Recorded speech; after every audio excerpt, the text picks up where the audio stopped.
Okay. Okay. That's great.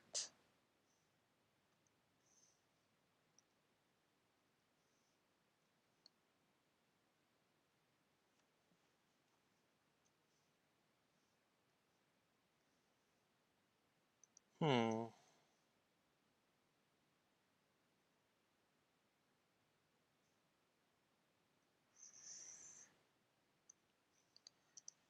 Hmm. Do I do I even need do I need to recalibrate the my pen?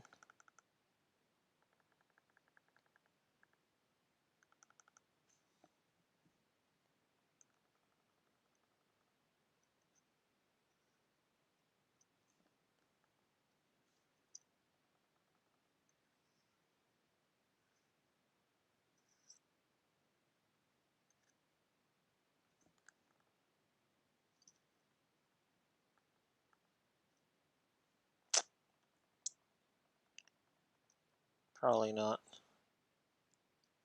I'll find out if I need to. Anyways, the live stream is now on, and I am about to get through this. I need to get through this really bad. Uh, this hair. What layer am I on? Oh crap! Right, I forgot. It's not like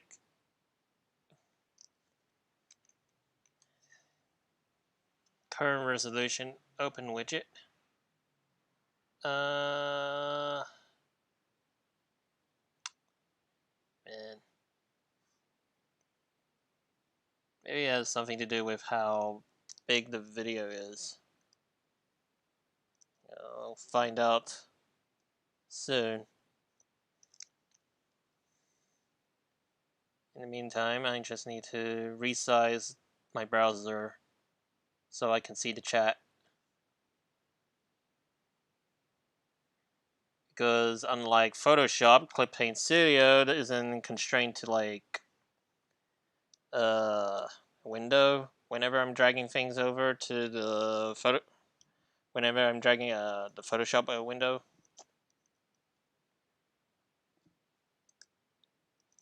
usually like if it was Photoshop, then all the apps and tools and stuff actually gets carried over to the Cintiq screen. But in Clip Studio's case, on the Mac, all the apps and the tools and everything is on the computer screen, while the actual canvas is on the Cintiq, which is weird, and I can't fix that. But we just learn to work with it. I just learn to work with this. Luckily, I already set up some shortcuts so I can toggle between the computer and the Cintiq whenever I need to use the cursor for stuff. But anything like a keyboard, I probably have to type on the keyboard as well, so that's something I can't do on the Cintiq with a pen alone. But yeah, anyways, I'm on this layer. Should be fine. I have a feeling this is...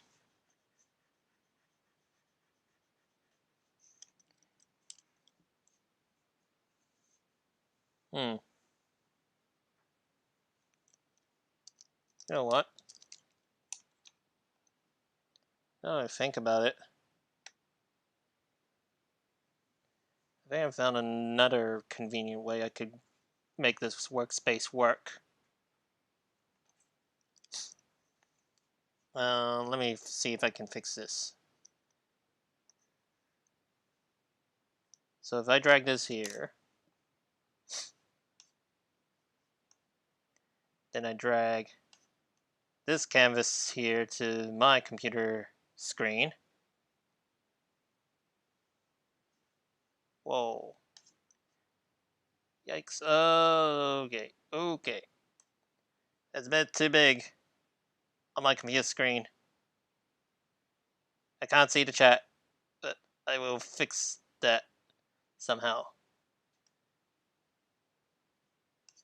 Okay. Bring it back. Bring it back.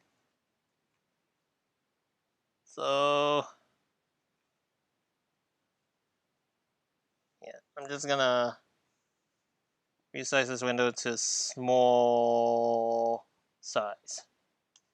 That way, I'll just drag this back onto my iMac screen. Which there's a lot of things going on.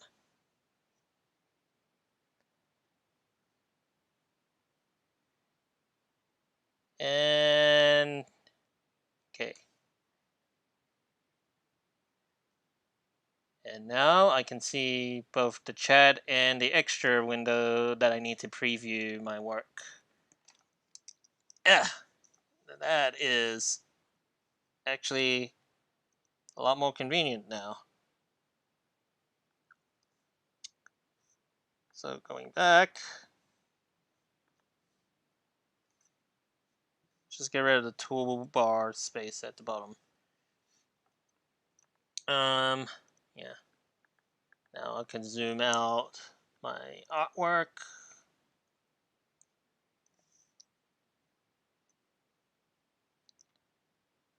Okay. I think I have something here now. I have a decent workspace where I can see everything. Now, if only I had the tools on the Cintiq screen, then I'd be good. But I'll just have to settle with changing the display toggle. I mean, I have to toggle between the displays for cursor control and everything.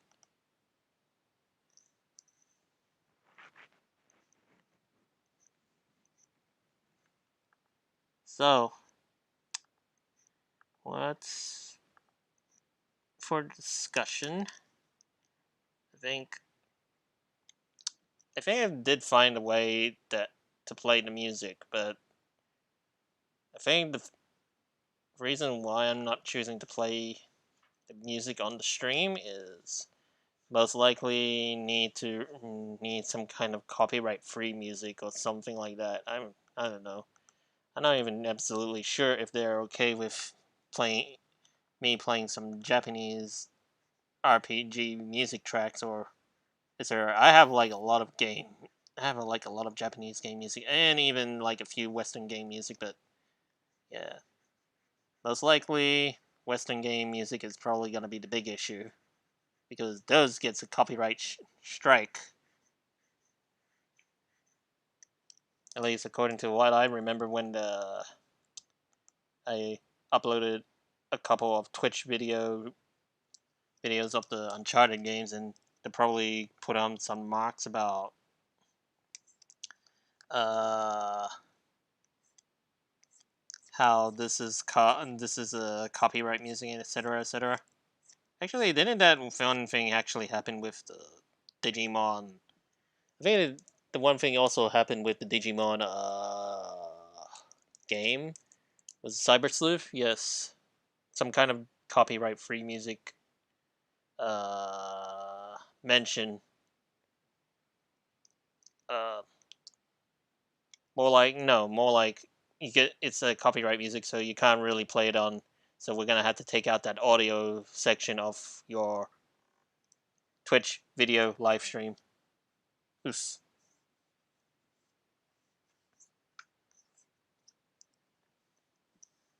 Anyways,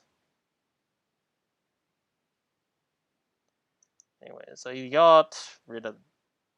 All right, I fixed that part there because I feel like there's something else. I don't seem to like the how it sticks out like that for some reason. So I changed to a different layer.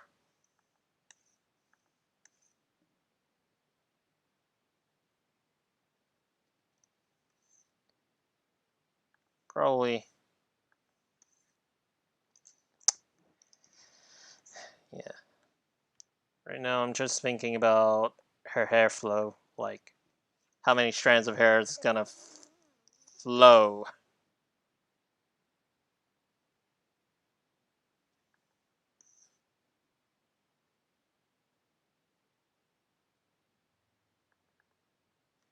Uh,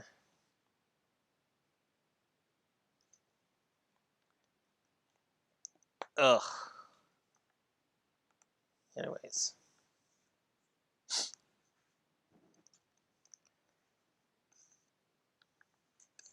yes. In regards to FGO, progress, I have finally got through Babylonia.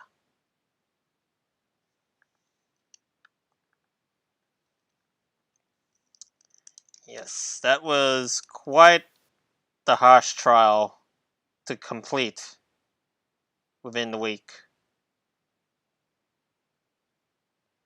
Uh, it was over from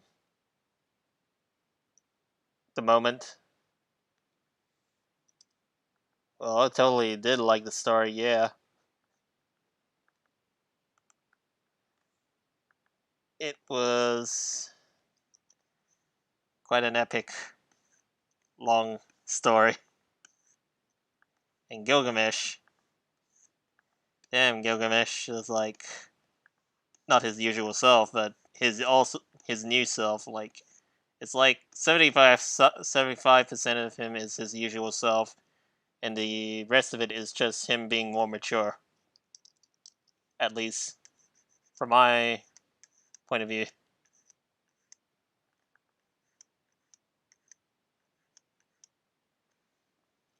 Actually, more like 85% is his usual self, and his 15% is just him being more mature and wise.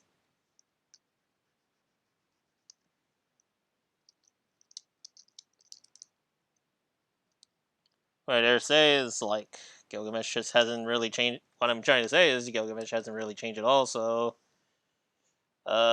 just that he's just a lot more a lot more wiser. That's what I'm saying. Uh, right. This is also like, well, there's also like the one where Enkidu or Kingu, he has those creepy expression moments whenever he gets like super menacing. Like one was where he's, well, not the his little angry-ish, grumpy side. Whenever he's like, "God damn it, what you damn humans," and like that. It's his the other scary expression where he's like, "I'm gonna kill you," with like a little expressionless, dark a little dark expression where shadows loom over his eyes, and you could see the red glare through right through those shadows. Yeah. Um. Yeah. Right. And Anna, Medusa, Lily. Apparently. Yeah. I actually knew who she was because I already got the servant, anyways. She is still level 24 in my party, while the Anna is just being like level 80 NPC throughout the story. Makes me think about if I want to level her up if I have the mats. But yeah, do wonder if I need to. What I'm doing now? Transform, rotate, change display.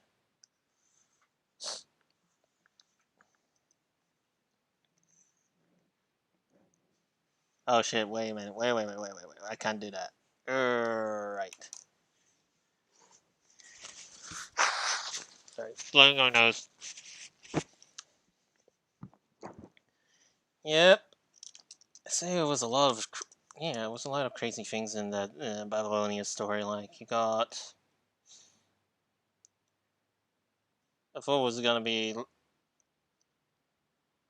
thought it was gonna be like super over.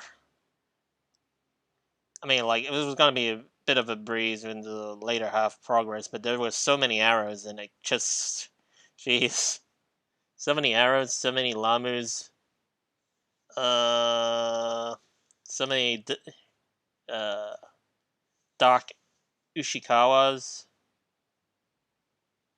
Damn, there was Ushikawas, I tell you. Where's the lasso?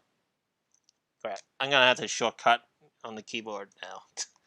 Damn, I can't get it through. I can't go through anything with without without using the keyboard for shortcuts. That is not what I needed.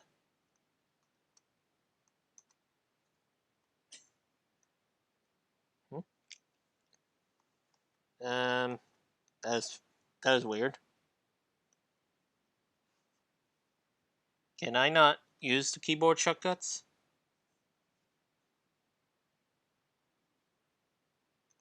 Oh, right. I'm using the command. Damn, I've used. Oh, I used the I pressed command while I pressed the other letters on the keyboard, so it didn't change. Oh my gosh, it's the absent-mindedness is real.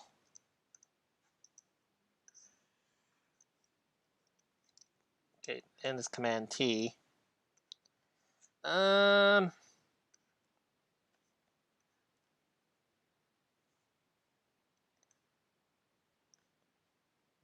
yeah, it's like the Ushikawa is like super crazy how she turned out like that.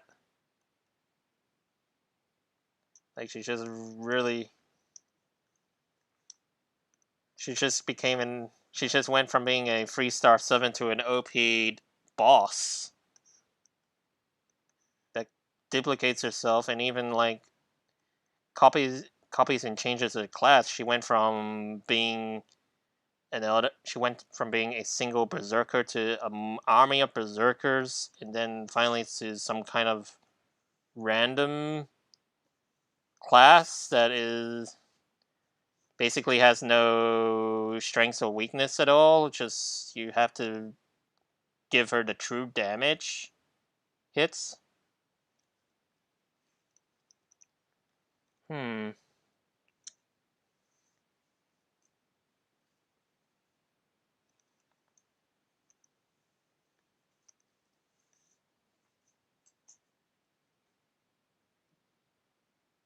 Yeah, true damage hits.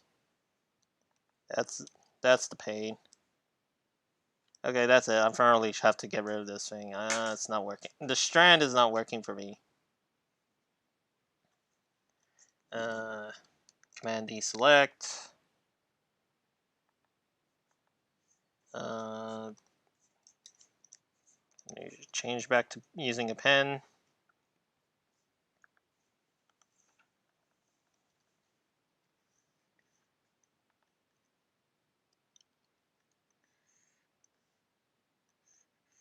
Uh, I have to do a couple things here. Lotto currency. Yeah, I am. I wonder what's the best way to describe it. I mean, trying to use the natural AP to farm the event shop currencies, but at the same time, I'm mostly just farming on the lotto quests. I mean, farming for lotto tickets.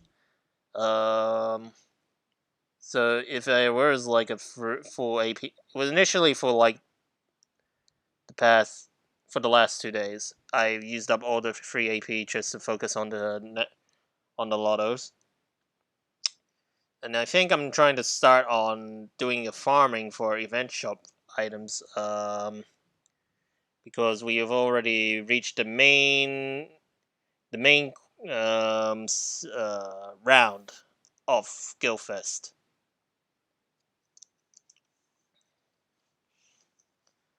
And as far as I can as far as what's going on with my lotto farming, the good news is Dante is now level 80, so he has caught up with some of my higher level servants. Um,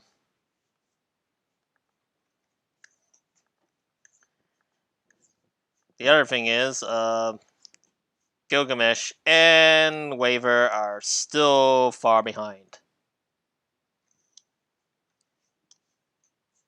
So let's see, Waver is probably 52 or something, and Gilgamesh is only level 40. Oh, yes. Speaking of which, I also realized that Gilgamesh is gonna need foreign heart guard hearts too, but there's only enough to ascend either Gilgamesh or Dante. So that is harsh for me. It's pretty screwed for the Solomon fight if I can't get both of them to level 80. I can only get one of them. Like, yeah. I tried looking up on how to farm more foreign god hearts, and the problem is it's in I would have to farm in the pseudo singularity quest. I assume Salem is the pseudo singularity. Yes. Yeah. So GG me. I'm gonna have to wing it through Solomon with either with either two of the servants, either Dante or Gilgamesh, would have to stay at level 80, while the other is just gonna break the limit. Most likely, Gilgamesh would stay at level 80 because Scotty loops. I believe. Speaking of yeah, Solomon. I learned some crazy things about it, about what I need to prepare for Solomon for Game Press. Um, Apparently, bond points is also a thing with the Solomon singularity. So I did not expect that bond points has a role in increasing the damage output for servants when fighting against enemies in the Solomon stage. So yep, I have I don't even have Dante or any of the newer servants at the beyond bond point level 5.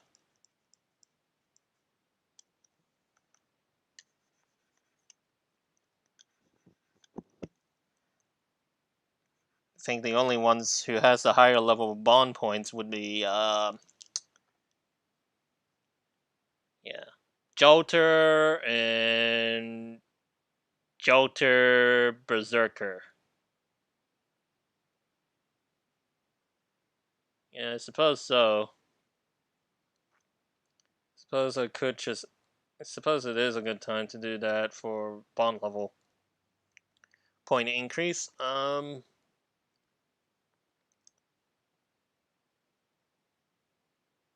I think Scotty is also beyond level 6 bond. Is she? Uh,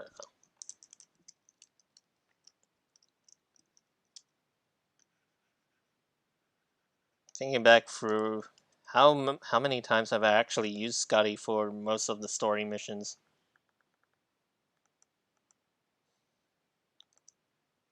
Don't think there was a lot of servants that required casters.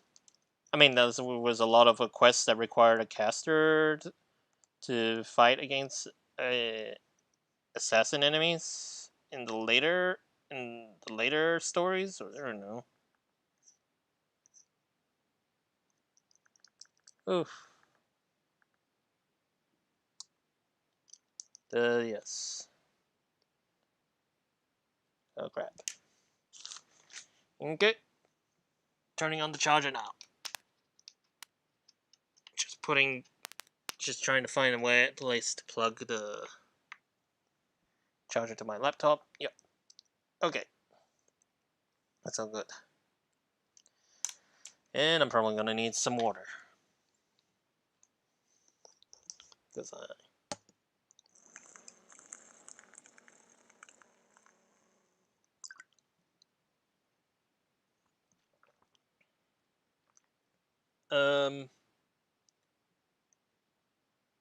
yeah, yeah. So like, I did like yeah, I really did like Quetzalcoatl.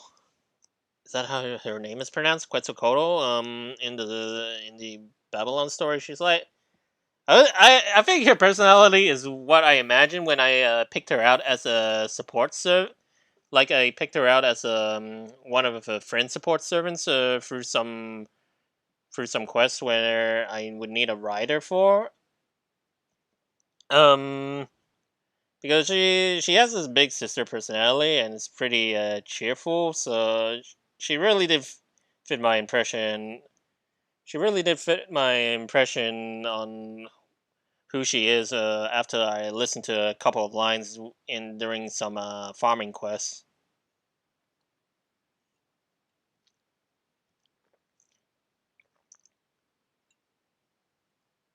And now she's like unlock. She's now unlocked for story summon, so I guess I could skip her. Would I even try to skip her rate up in Christmas time? Apparently, she has a rate up in Christmas time.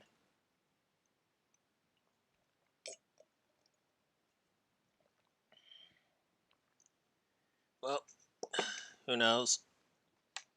Well, I learned my lesson not to try and roll for NP2 so soon.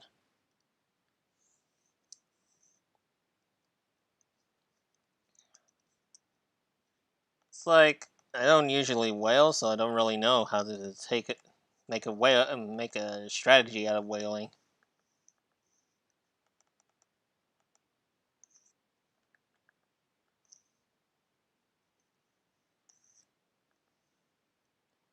Um,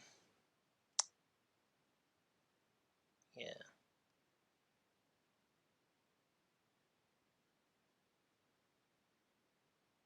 spend all the money. No, no, no.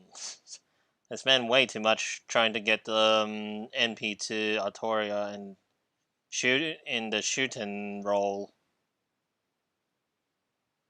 Um, yeah, I was thinking about doing the rolling for MP2 Gilgamesh, but then having second thoughts about it because it's too soon to try and get more. I'm gonna need to think like when is Kukalan's Kukalan? When is his summon gonna happen? Wait, is it not gonna wait?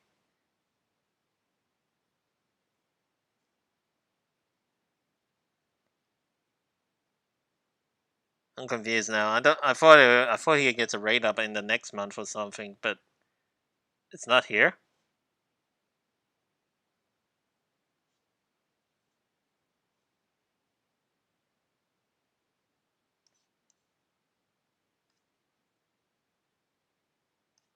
Yeah, Kukalan altar. Um.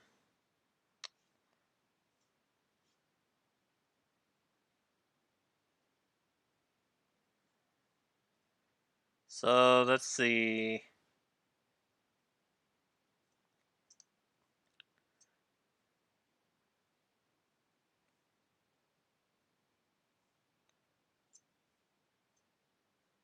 Okay, so rate ups. It's weird. Is this is the 2020? Well, 2018 2020 list I'm looking at. Uh,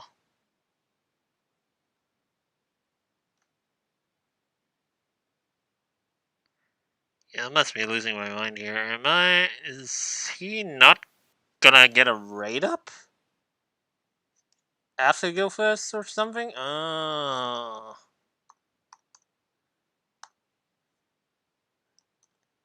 Cool, cool.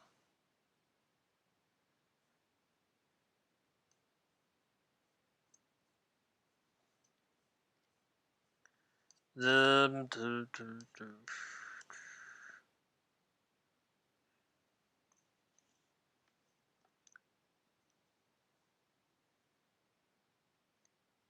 so yeah, there should be like an interlude. Apparently, it's supposed to be an interlude campaign 7 summon campaign.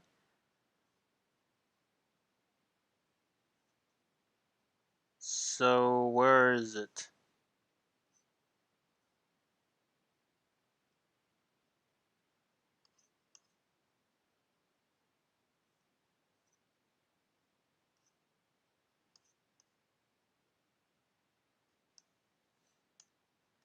So summoning campaigns.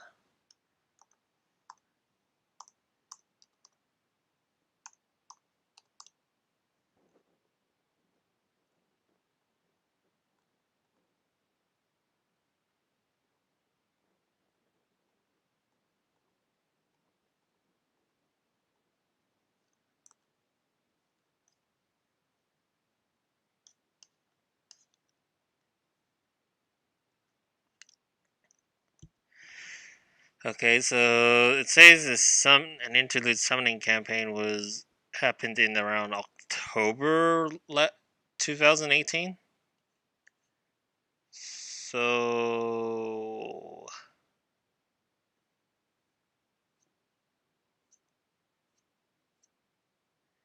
switching back to the wiki.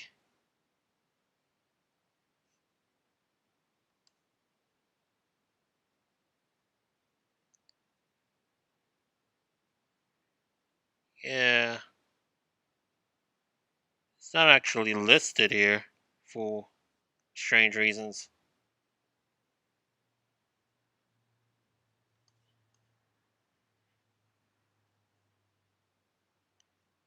So I don't know. Yeah, I don't know if it's actually. Yeah, I don't know. I don't know anymore.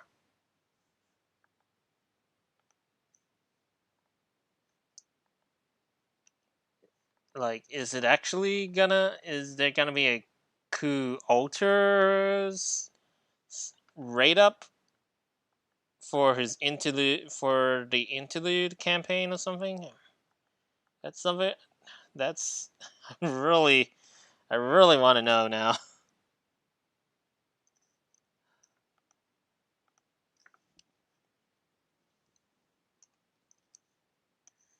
I tell you, it's nuts.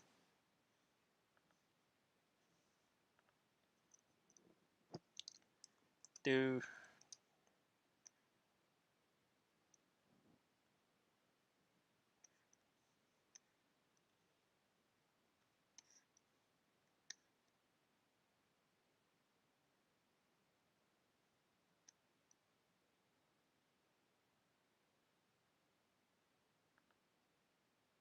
might as well leave this here. Deselect this. Yeah, I can't really think about where this hair is gonna be.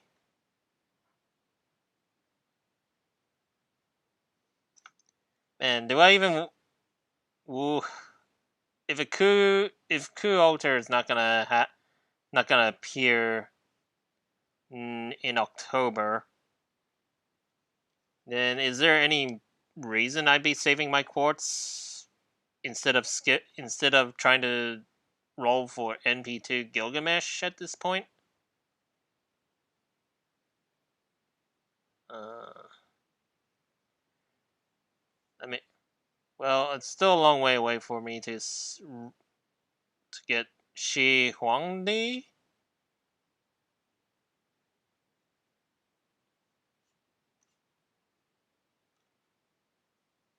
Um, there's also like another alter certain like an alter ego servant that's coming. Sitanoi. Do I want Sitanoi? Sitanoi? She's the alter ego, right? Is it Sitanoi? Sitanai. Sitanai. Sitanai. Yeah, that sounds right. Probably.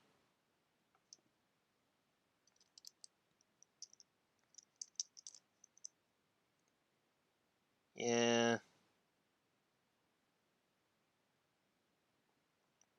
I guess I would have to. Yeah, I guess I would have to like. Yeah. I guess I would have to try to give up on making an NP to Gilgamesh happen because if I want to like fill some, if I need to fill some other slots for the classes I am missing from, yeah, an alter ego is something I don't have, at especially at level 5, like a not level 5, was a 5-star servant, yeah. That's an alter ego. Cultivating with foreigner. Yeah, don't. Will I even want to get Abigail? Or shall I wait for Hokusai campaign rate up?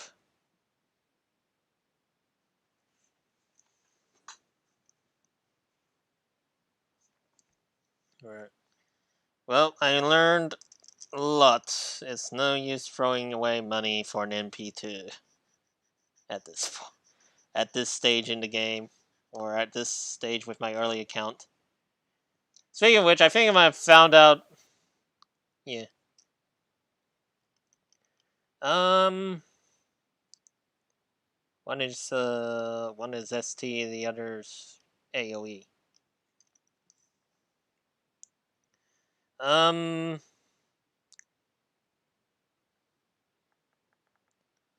Yeah, the crazy thing I found out was my account is probably 2 years old because I was scrolling through a couple of photos and I found that the photo of the first screenshot I ever took of an FGO that I posted on Facebook was right close to the screenshot of when I was posting up screenshots of the Marvel Spider-Man PS4 game. So that came out in 2018.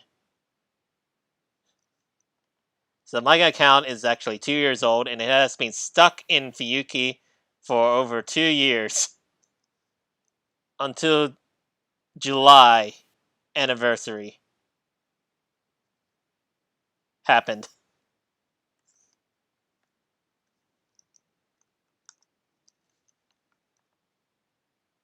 Now the reason why I didn't want to like make a new account is because it has my username on it.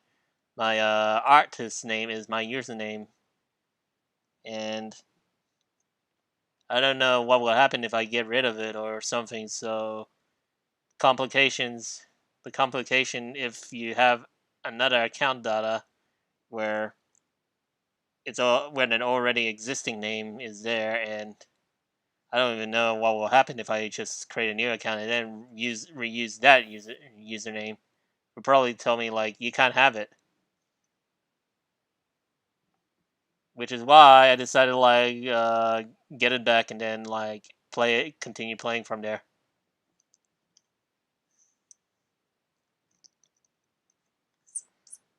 And the sad thing is, we could have done something about min maxing the account too, because apparently that's an option for me to like change the first servant I could have gotten for free.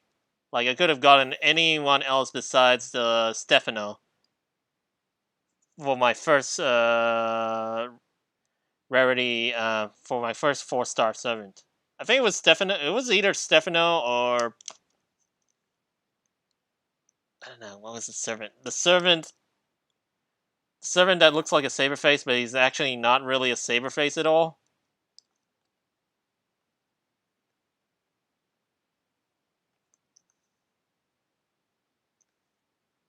Uh, the French guy who cross dress.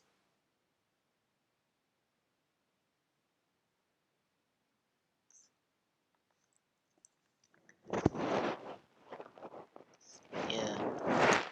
Speaking of that guy, what was this shit? Shoot. Dion? I found probably Dion. Xavier Dion? Yeah. Absolutely did absolutely did not like his stats as I continued on with the game. I struggled with that guy. The best he can do is evade,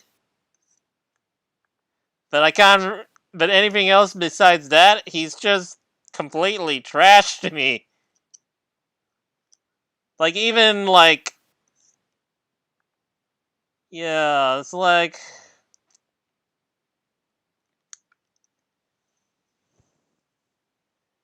more of a support character. Yeah, but does he support everyone or just himself? Like I think his Noble Phantasm does do some support, but he hasn't really got a good NP generation going. So I have because he doesn't really have a good strength stat, so it's kind of hard for him to get more NP generation going.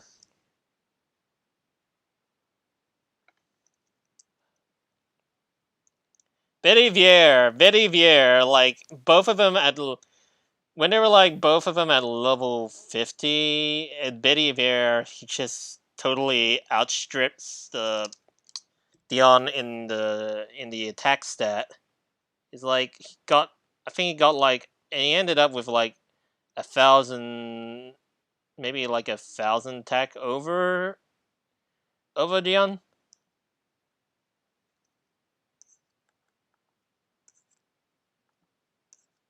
Yeah. Yeah, I think what was my case? My case was that I needed a saber that actually is more of an attacker than a supporter.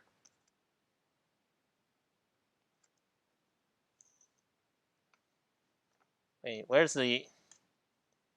Yeah, there's the other window.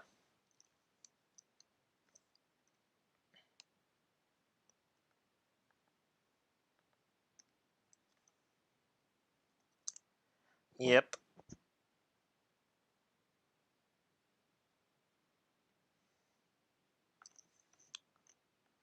So I guess I'm gonna have to make this brush a little bigger. I feel like it's kind of sad that I don't. I have two other archers. David and shoot, forgot her name. The other sister of the Gorgon sisters.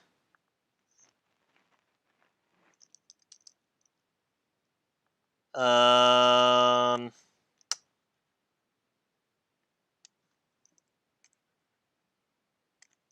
yeah, she is. Isn't Stefano the no? Stefano's the 4-star servant assassin. Iriel's the archer. Yeah, 3-star. So I'm mentioning about archer servants that I got. That's 3 stars. And wait, actually, I also got a 4-star. The 4-star archer of the Inferno. Probably spoiled her name already by this point, so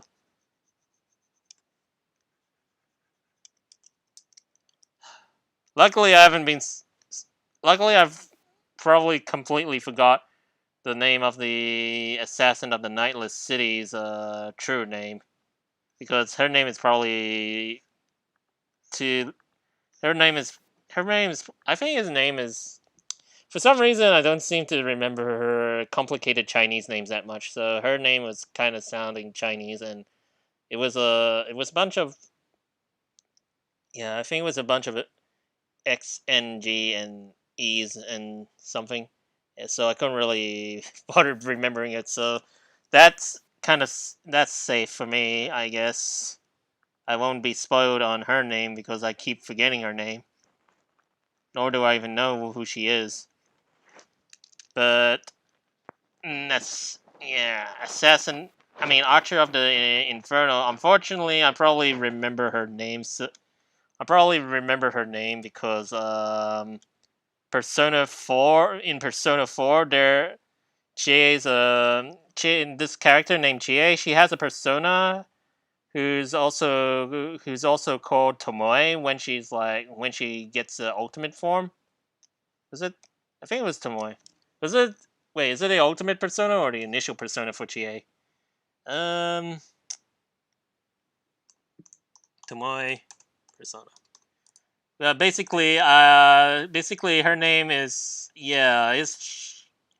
okay. She is actually initial persona of Jay in Persona 4.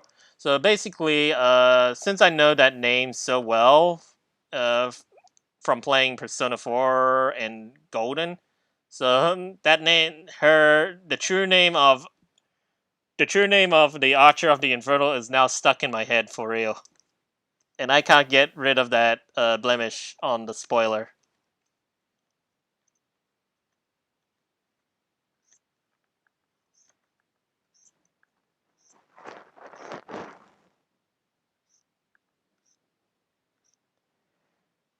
God, I need to fix this thing. I really need a curve. I really needed a curve.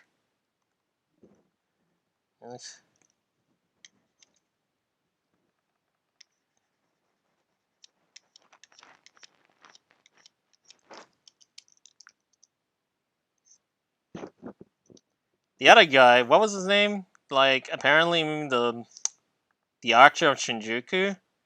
Ever since I played the summer event with the racing with the Ishtar Racing Cup. Yeah, she is. Yeah, I thought since he wasn't really addressed as the Archer from Shinjuku, actually Professor M. So I got a pretty good idea who he is because he just addresses himself as Professor M. Anyways, I mean it's pretty obvious at that point. But yeah, who could have thought that Moriarty is actually a servant in the FGO? Well, for me, at least. Who just started picking up this game from 2.5 months ago on a 2-year-old account that hasn't even budged from Singularity F. Um, yeah, I didn't know that his name is also a complete secret as well in regards to what his like apparently so on the Game Press when I looked him up. I just wanted to look up on Moriarty as a servant, and he's just addressed as Chair of Shinjuku.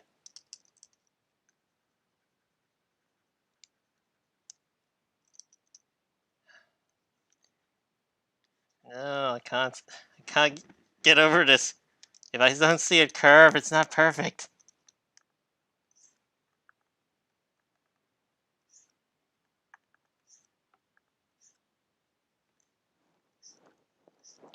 Only the true masters of the eye of observation would notice these weaknesses. Ah!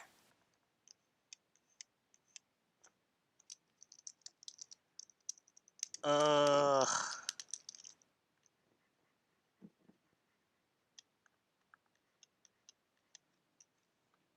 I should really check up on my the other window.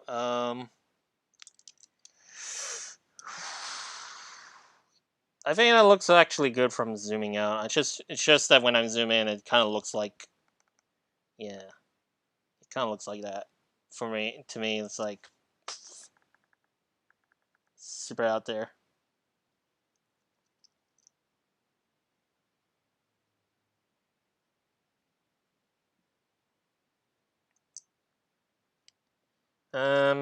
What else?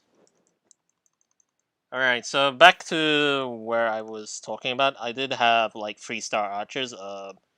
Probably well, level 50. David.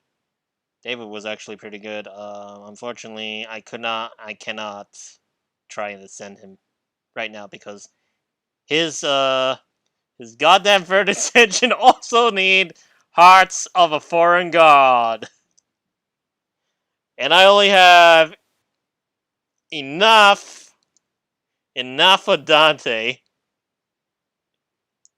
or Gilgamesh. But if I send David right now, then I'm totally screwed. So I'm gonna leave. I'm gonna leave him at level 50.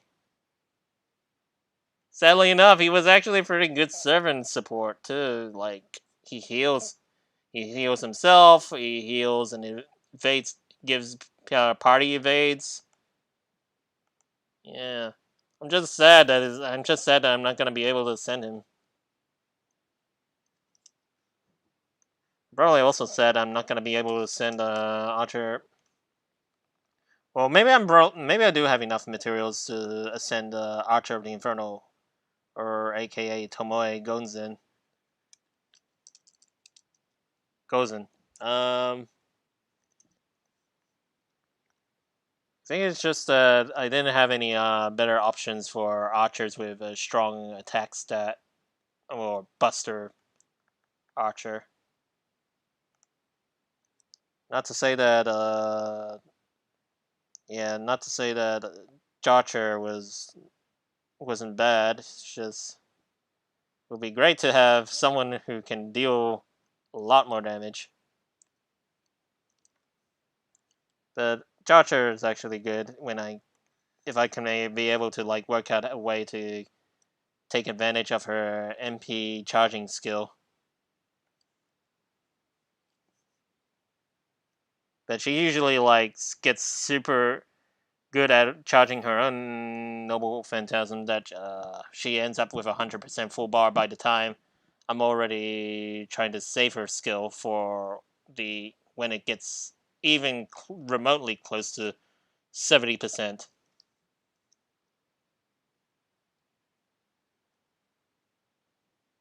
But then it's like can't wait until everyone's skills are reset so I can like give all the attack buffs. So I think yeah,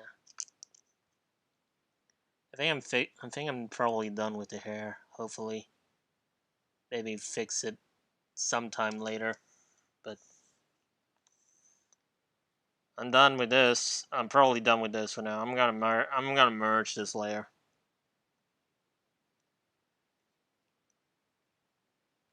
Now, um, I think I'm gonna thinking about what I'm gonna do for farming after a live stream.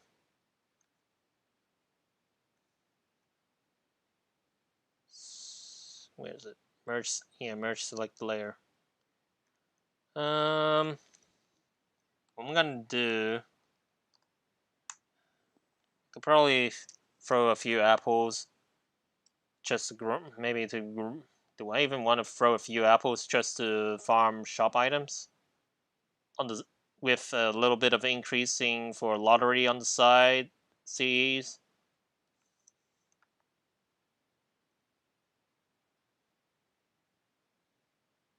Farm go for all your. Oh, oh, oh boy. Guess I'll just.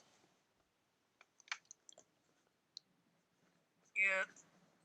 I guess I'll just either throw the lottery or something. Oh. Not unless I want to. Not unless I'm actually in a hurry. Am I actually? Do I even feel like I should hurry? Leveling up Waver and Gilgamesh. Uh, I guess I'll just farm. Actually, maybe drops will get better in the final rounds, but at least it's the main round. The main rounds are open now, so I could just work on trying to get at least some progress on clearing the shop.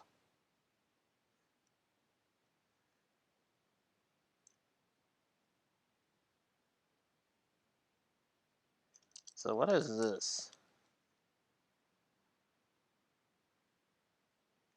Right.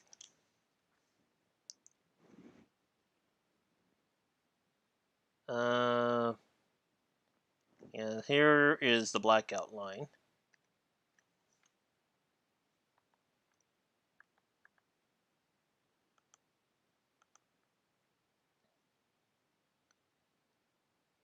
So I think my gripe here is the gripe I'm having right here is the cape. Maybe. Yeah, maybe the cape needs to fit and make some adjustments.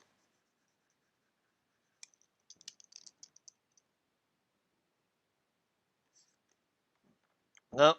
Alright. Changing the color palette. Yeah. I already seen through the prologue of the Solomon arc, but I have not started the missions yet. I'm concentrating on getting the necessary servants to level up first before I go tackle it.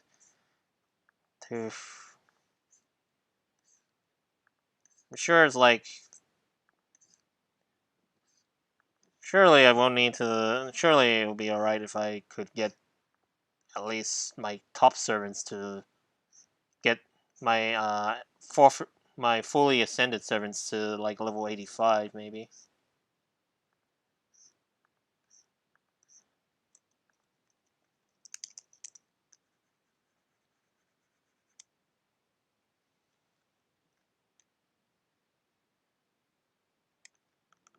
What's this?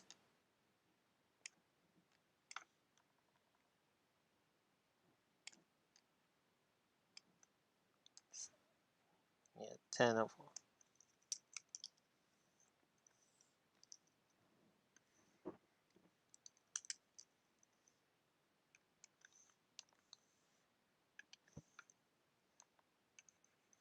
Right, so let's see.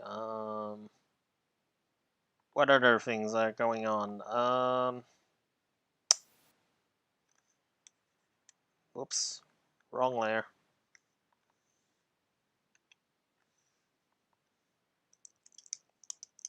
Um,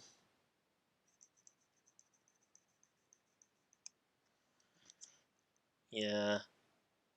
Um, I forgot about I forgot to watch the new episode on the railgun. Huh? Crap. I guess I was actually focused on watching a couple of let's plays by the two voice actors. One is the Nanatsuki Hane and Kensho Ono. Two voice actors, respectively. Guy who did the voice of Tanjiro was it Kamada? Tanjiro from the Demon Slayers, and the other guy who did the voice, he did the voice of Giovanni from JoJo's Bizarre Adventure, Golden Wind, and Yuya from the Yu-Gi-Oh! Arc 5 as the main protagonist. So yeah, they did. I was actually watching a few Let's Play videos where they were commentating together and doing some ad libbing on this game. The game in question is Resident Evil 3 remake, and it was actually fun to watch them because I did watch different Let's Plays by two other. I think it was a from I think it was the other guy. I don't know who. I don't know. So like the guy Pat from Two Best Friends, who Two Best Friends was my favorite LP group until they disbanded, and that made me a bit sad. At least in that when that happened. But anyways, it's just that with Pat from Two Best Friends, he's actually I can gather that he was already pro enough to like know how to play through RE games. So because he's like manages he knows how to like he knows to about managing resources and like try to conserve his ammos and all the herbs and everything. But the two Japanese voice actors, yeah, Hane and Natsuki and Ono, yeah, Kensho Ono, yeah, they have absolutely no idea how to play. I think they never even played an RE game before. So, but because Hane owns the YouTube account, so he plays a lot of horror. He probably plays a lot of horror games outside of his voice acting work. Um, but um, but in regards to like RE3, there was some things where I'm like, oh no, dude, don't do that. Like he actually uses up all his ammo, but he never really uses his knife at all. Not even for the boxes. He just he just used up all the ammo he should be saving and all the herbs. He always like gets he always gets like crushed by the nemesis, and they don't even know who the nemesis is and why he's after them so bad. Oh, it was actually fun to watch and cringe at the same time for what they're doing with their gameplay. Like, jeez, mistakes have been made. I think no, I think well, he probably I think Hane. I think Natsuki Hane prefers playing horror games because there's a lot of horror games on his YouTube account as well. So, and even some of them were translated. I think he had he there was. I think there was also this he played Five Nights at Freddy's and he's just scared out of his mind when he was playing it in VR mode. And then he also has Animal Crossing and Minecraft. Now how I was able to find out his YouTube account exists. Well, he has a lot of Japanese writing on it, which would have not really appeared in my would not have really appeared in the YouTube search algorithm using just English text. I believe.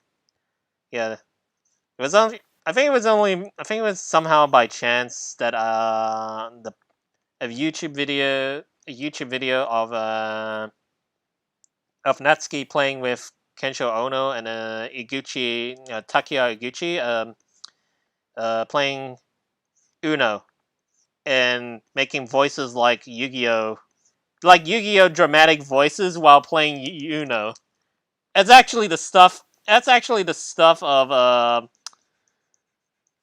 laughs right there for like the the dream of seeing that actually happen just happened because there was a also you because I also watched like a different video where it was a dub of a comic with drawn characters inside of it, and they're playing Uno as well, and they're acting like it's a Yu-Gi-Oh kind of game theme that's going on in that comic dub as well.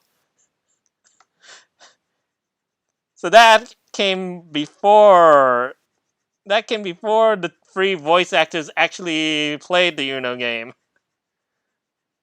And I think that's probably how ended up being popular because of that comic.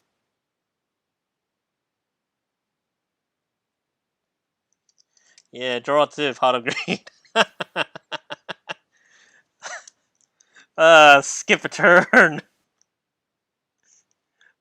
The wild card. Uh, yo.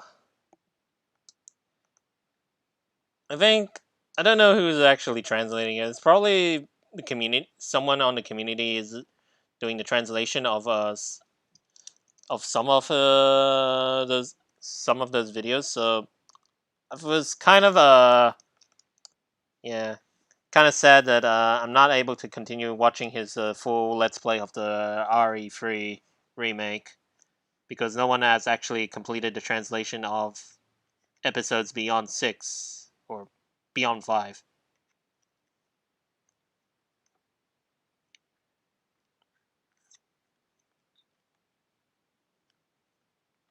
Oh well. Let's see.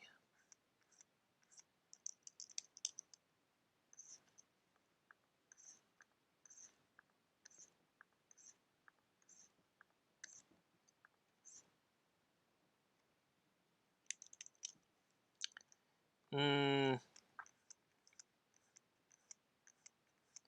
I did watch I did watch a movie today on the Amazon Prime. Um, I'd say what's Fast and the Furious presents Hobbs and Shaw. I probably regret watching it because I don't think people were said it was actually a good film or something.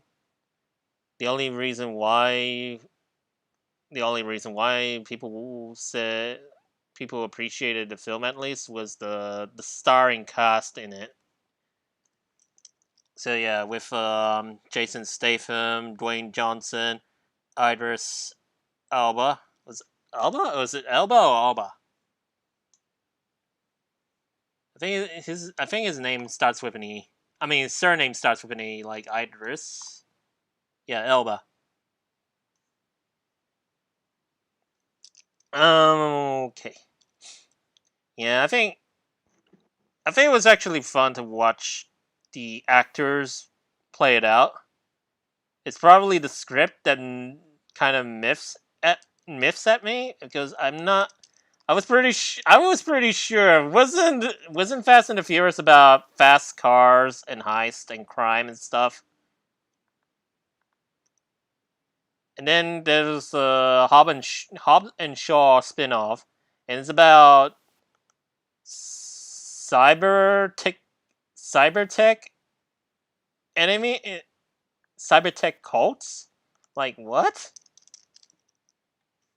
What happened to street gangs? What happened to the CIA espionage or something? I mean, I have not actually watched a Fast and Furious film after maybe one or two, like one or two on the TV years ago, and I remembered it was about street racing, and that Hobbs and Shaw that was not street racing. That was just fast cars. That was just using cars and just fighting a bunch of uh shady ops with shady technology.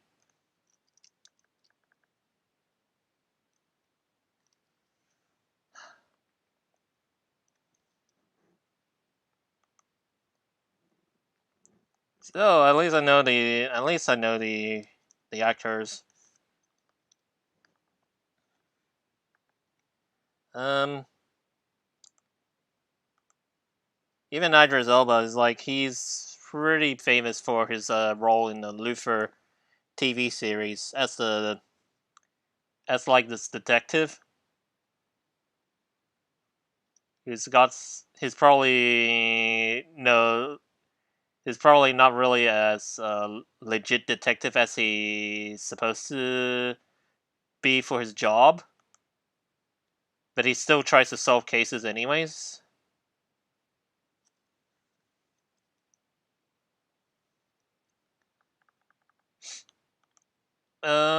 What's this?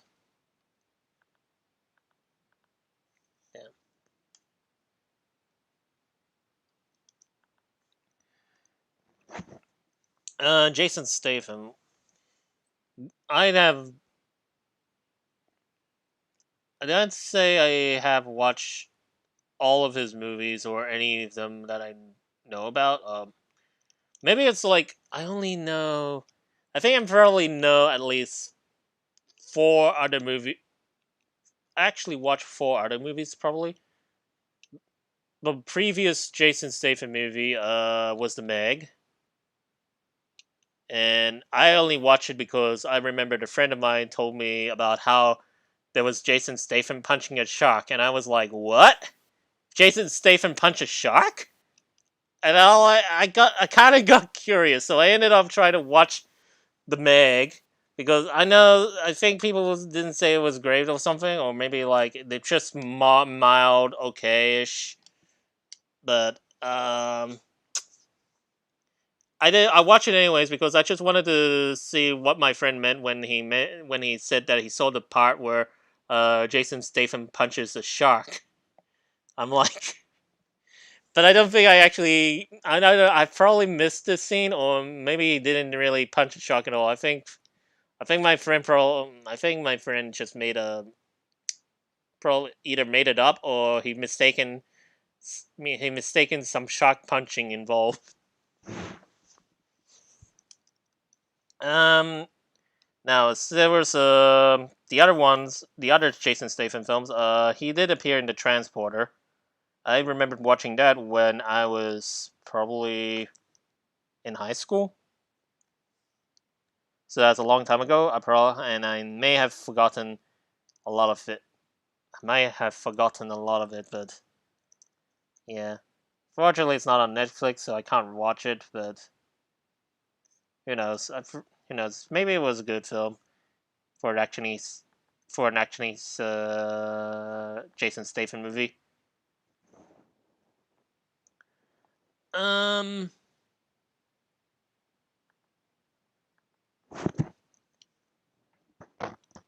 what else? The the other one, yeah, there's one other Jason Statham movie is The Italian Job.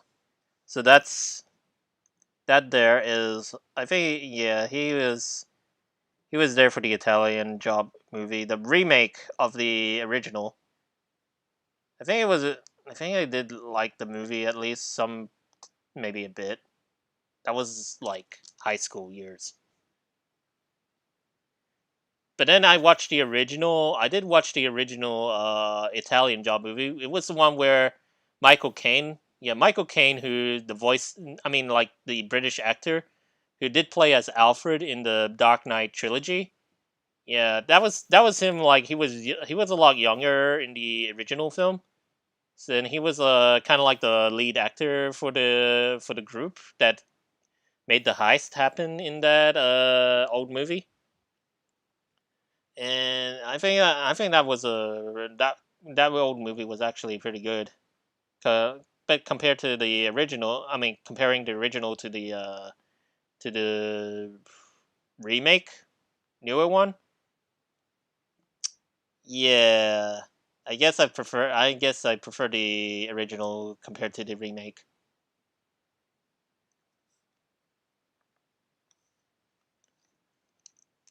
Um, Now the final movie I'm gonna mention about that I watched that's also a Jason Statham movie. Out of the four I've probably seen. Um, it's a movie called Snatch, and the Snatch is like this. I think it's something like a comedy heist film. Hmm. OG is always better. Yep. Yeah, it's like a comedy heist film. actually quite like that movie, to be honest, because it's not because unlike all the other Jason Statham films that he appears in, all the films that Jason Statham does like lately, like it's all about action and stuff. But this is I don't know if is this the only is this is maybe the only movie I have ever seen where Jason Statham isn't doing any kind of action at all. He's just being like he's playing like the support character. No, I think he was no, I think he was kind of like a lead. He was kind of like a lead character. Yeah, he was. He's just one of the main characters for this. He's just for this part for his part of the story. But there's like other cast. There's some other cast as well. There's like Brad Pitt was also in there as well. He played as the gypsy.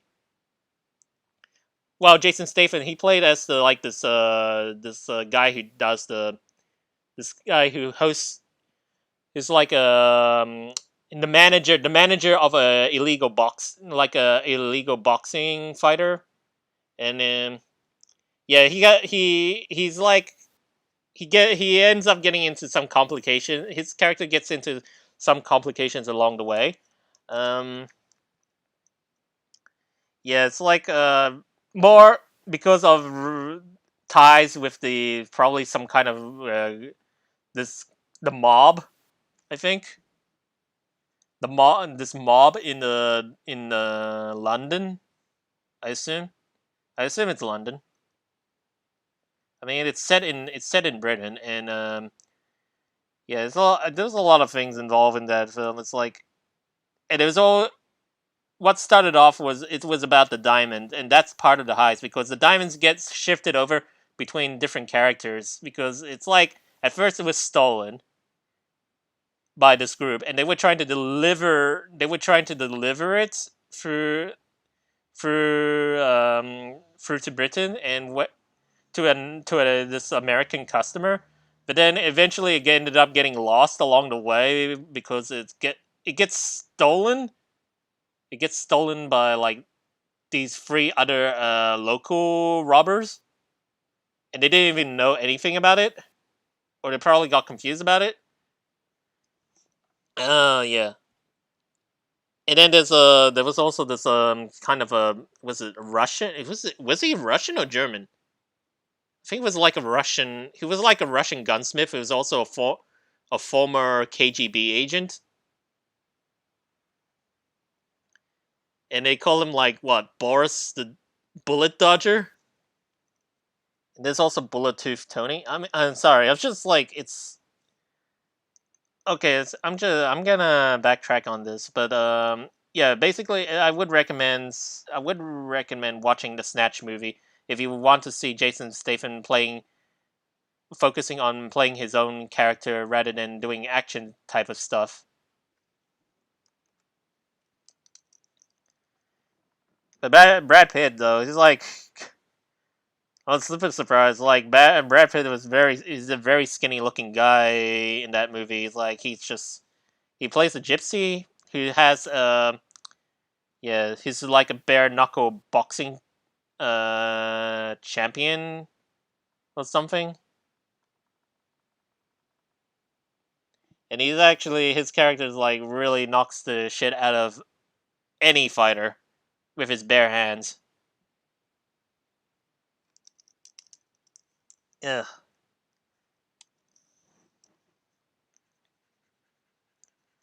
Sadly, that movie is not on the Netflix anymore. That's how I was able to watch it. But who knows? Maybe it will come back one day. I hope it comes back. I like to rewatch that now.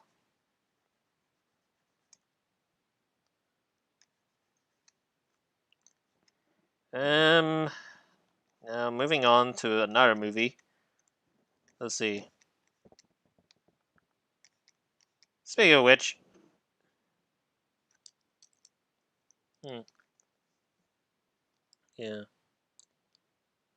Going back to Hobbs and Shaw. There were two cameo. There were a few cameo appearances as well. Yeah. Ryan Reynolds was in it. So was Kevin Hart, surprisingly. And that's all I have to say about Hobbs and Shaw because those two were actually in it. Like they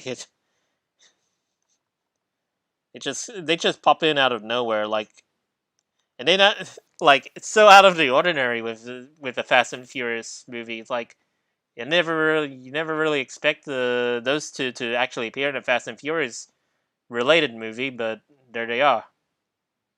The question of whether it is truly Fast and Furious is debatable for the Hobbs and Shaw spin-off, since it's not about fast cars and street racing. I think this maybe Cape. I'll probably fix it tomorrow or something if I after this live stream, but okay.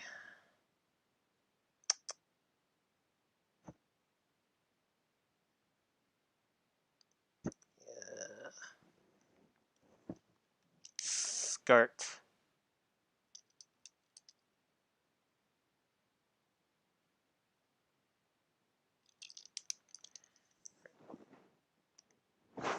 Okay. Um, maybe need a glass of water. So who else or what other movies? The Man from Uncle, the new, well, the one that's like based off of a remake of the original TV series. I think that was a good film. Don't know. I don't know if the plot was. I don't. I don't know if the plot could have been better, but I did like the aesthetic to it. The characterizations of the two protagonists in the film.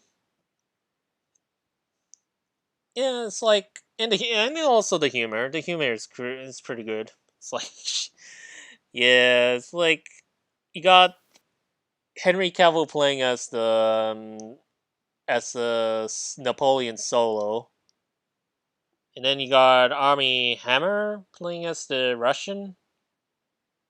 Um, yeah, it was like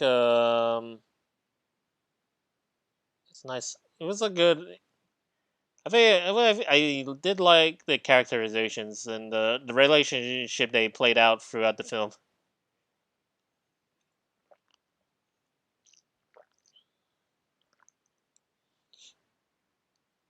And some of the quirky, some of like the humor whenever it's like whether you least expect some things to happen like that.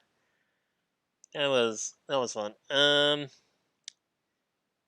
Hitman Bodyguard is a film with like like Samuel L. Jackson, um, Ryan Reynolds again.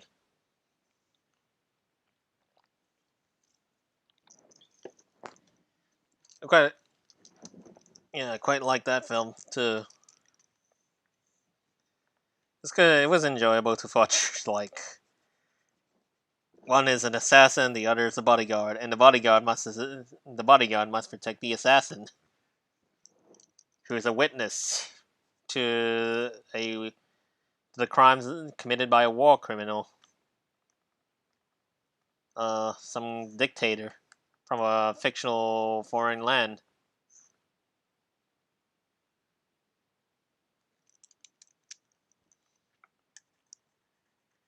And they had a long journey to get through some things.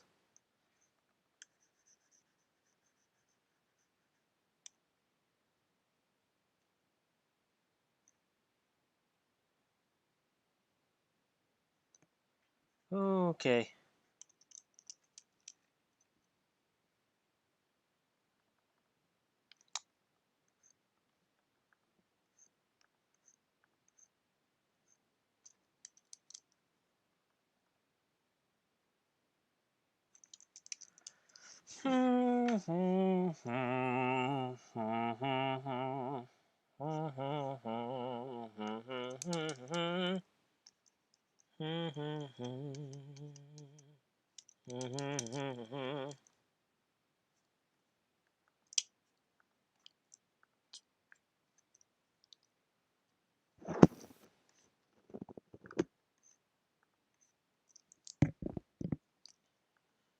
See.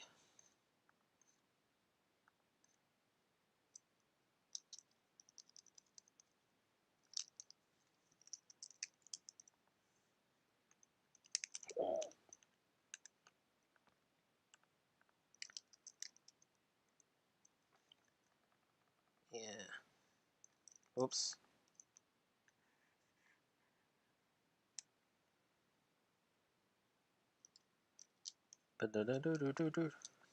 Do do do. Right. So there's some things I have to do about this. Have to adjust this skirt. Um. Holy crap! I have to draw a belt over her skirt too. Uh. Well. All right. Guess I'll have to do that. I just need to zoom in on this. The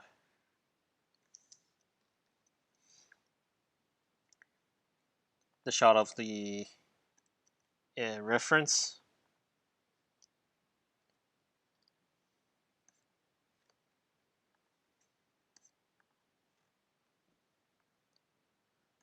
Well, I really don't know which anime I would have to watch sometime later. Wait a minute. Is this blue? Damn. This is this is the layer for the blue outline.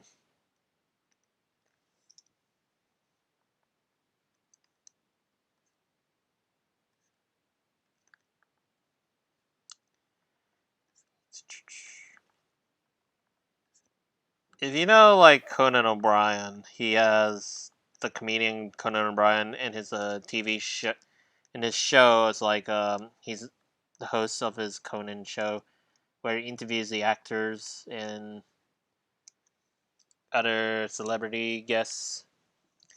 Um, yeah, ever since COVID-19 happened, he initially did the on a live stream from home, and now I think he started doing this. Now he started making the his show at an empty theater somewhere with a few of the staff on hand as well. And what he did, he actually started out this. He actually asked the audience like since he saw the baseball game where I don't know something like people put in cutouts at a baseball game among the audience seats.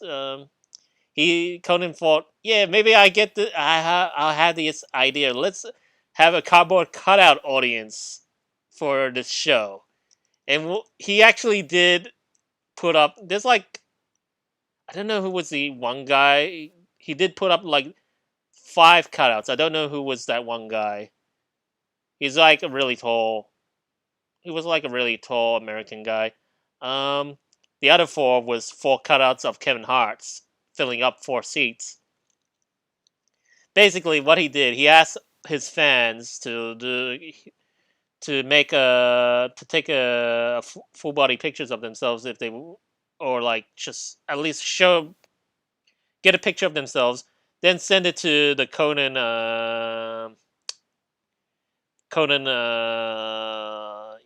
email address, official email address, and then they will make cardboard cutouts and put it among the audience for the recording of his show in the empty theater, and that actually did happen. There's like his next video on his Facebook on this social media, the Facebook and YouTube definitely did happen. Like full cutouts of the full on cutouts. and it's like there's even like a whole bunch of yeah, it's like it's all full. It's a full house. It was a full house of cutouts, and they even still kept the Kevin Hart cutouts as well. All four Kevin Hart, like the four Kevin Hart cutouts, and the I don't know what was the strange American tall guy. Don't know. I don't even know his name. The only ones I know is Kevin Hart.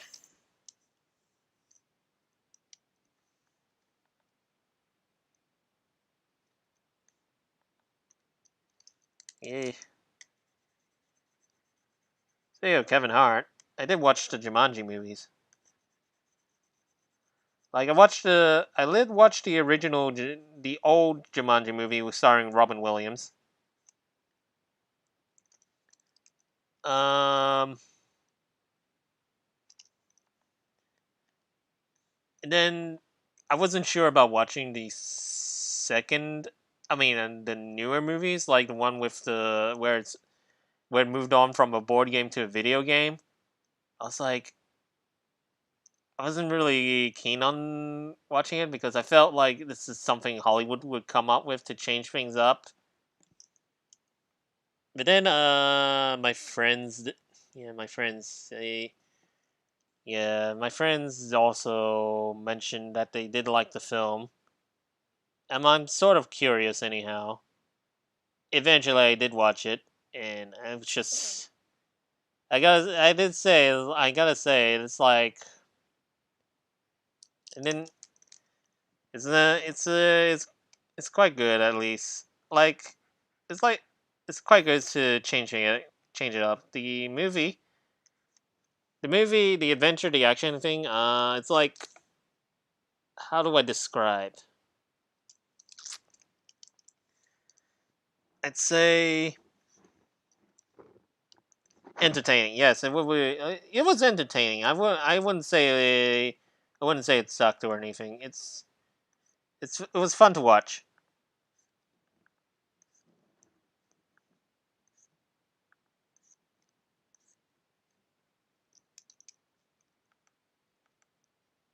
All right. Okay. Now thinking about what I'm gonna do for going back to FGO now. I only got like what, maybe a month until Halloween 2020 comes up. The new Halloween 2020 event. The Halloween free, probably someone mentioned. Yeah. Gosh, I feel like that's gonna be stressful for me to try and catch up on the lost on everything from Solomon to Lost Belt.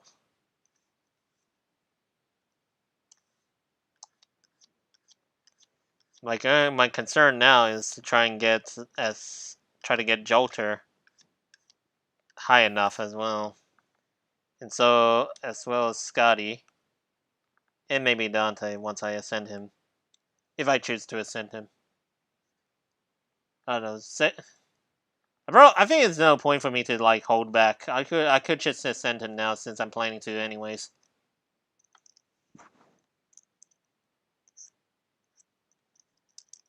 It's just that Gilgamesh is gonna be stuck at level 80 by the time I through leveling him up.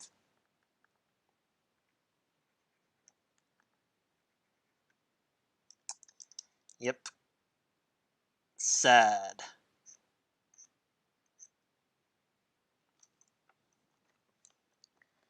Okay, so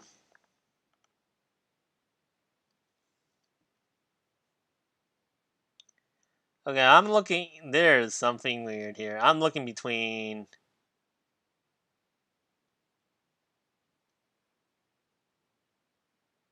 Yeah, I'm looking between the sprite reference and the portrait reference. Like for the one thing, Ashtor, like Castoria's belt is like slanting in her full on illustration, official illustration, while her sprite, her belt is actually pretty straight. Like, what?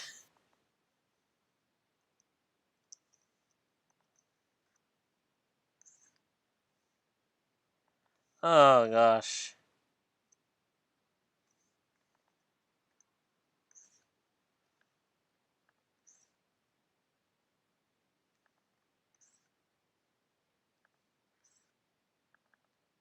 Actually, I probably should make a new layer.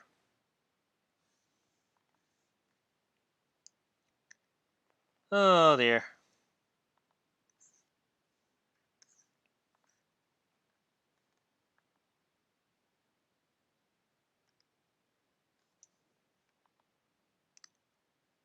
What just happened? Oh no. I probably. Damn, I, t- I toggle between the different screens, so I probably did something to the original to the reference by mistake. All right. Okay. I'm zooming in. Ah. Damn. Damn. Castoria.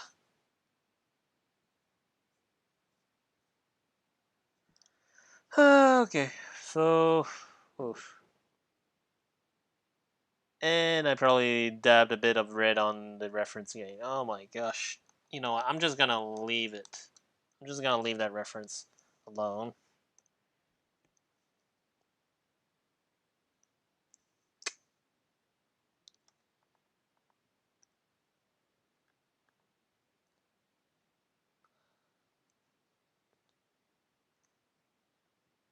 Okay, so what I do need.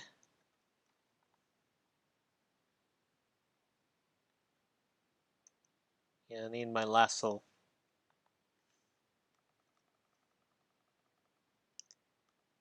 The thing it's crazy how convenient this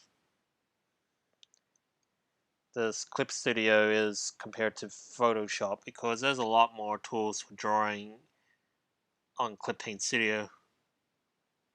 Especially like the selection pen. That's actually pretty useful. It's more like I have to use a lasso tool to get some curves done. Like,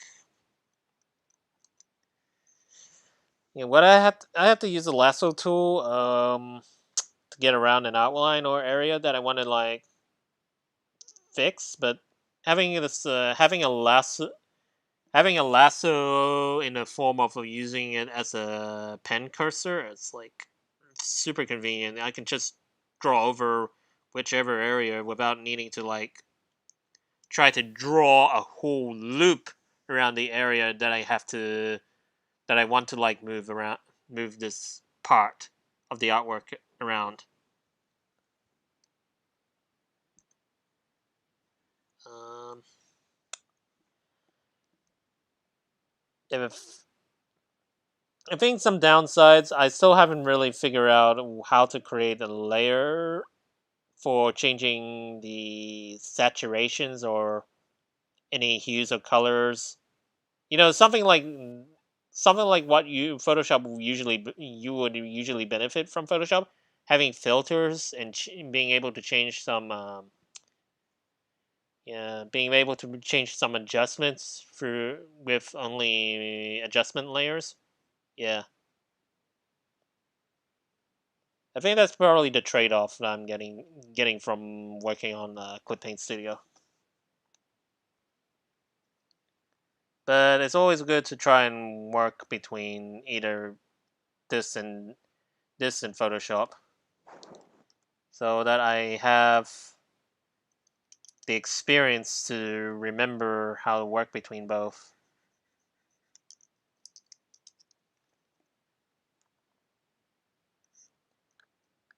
But I have been using this more for drawing compared to Photoshop.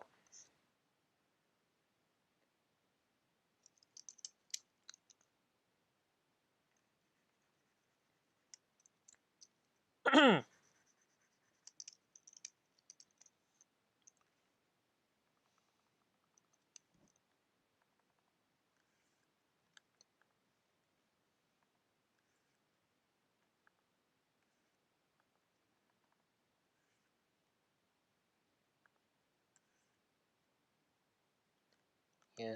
All right.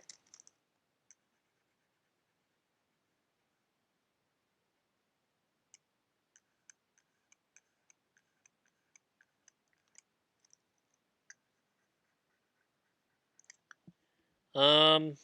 Hmm. Yeah.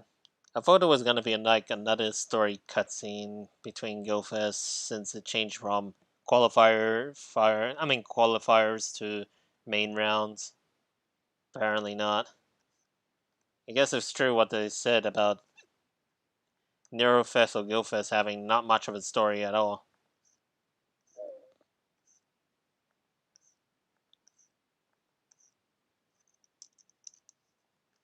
Well, maybe it's just my illusion. Also, challenge quests. Challenge quests. Damn, those challenge quests are really tough, actually. My, unfortunately, my party is not ready to do some challenge quests. Like skills are not even maxed out.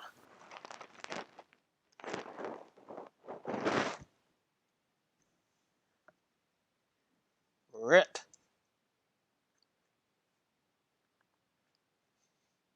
Like, and I think was it Tawada? Was it Tawada or Tarada? Tawada to Tawada Toroda?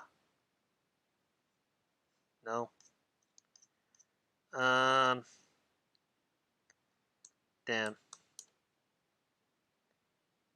Yeah, Tawara Toda. Tawara Toda. Yeah. So here's a shoot.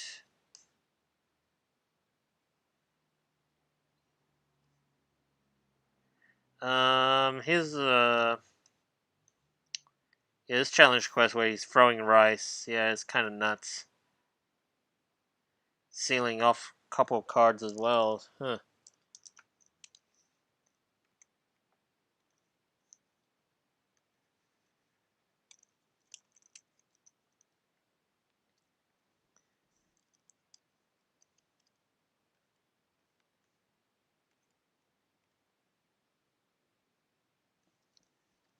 What is that? Is that string?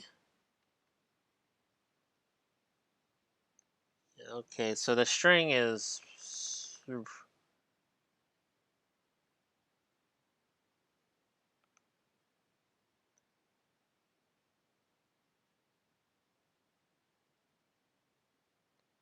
Right, so the string is supposed to go somewhere here.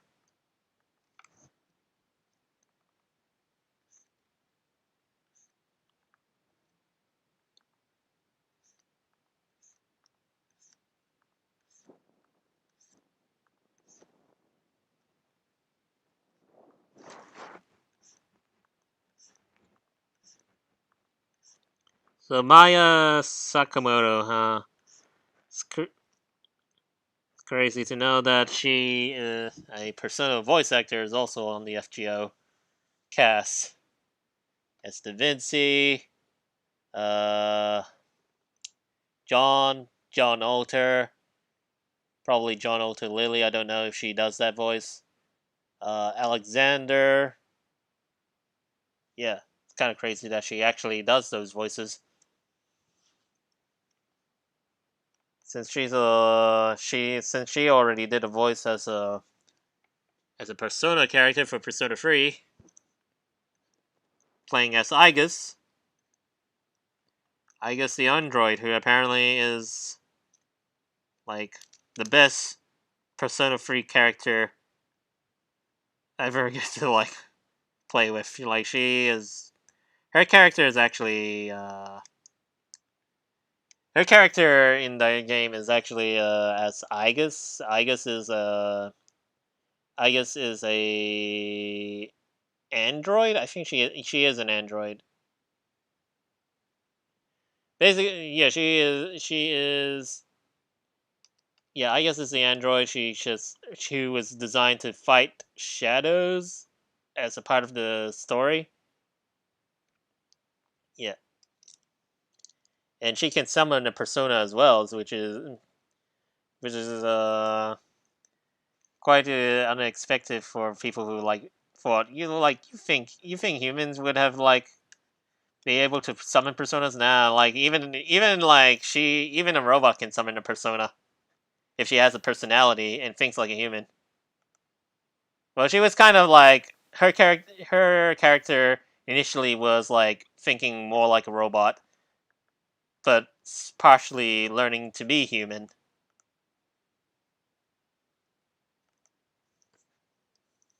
And she can, and even in Persona 3, like if a robot can summon a persona, then even a dog can summon a persona.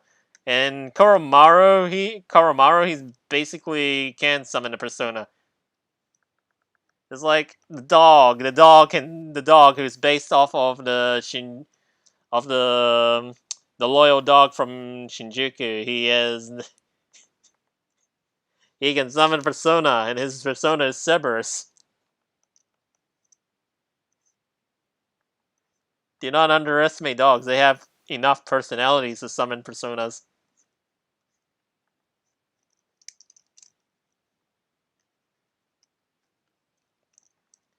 Yeah, I'm getting that. So let's see. What's some unusual characters that actually summon a persona? Teddy is a shadow himself, and he can summon a persona. Even though like personas are supposed to be tamed shadows as well, so it's crazy when a shadow gains an ego. Gains an ego, they probably become able to summon a persona. I don't know.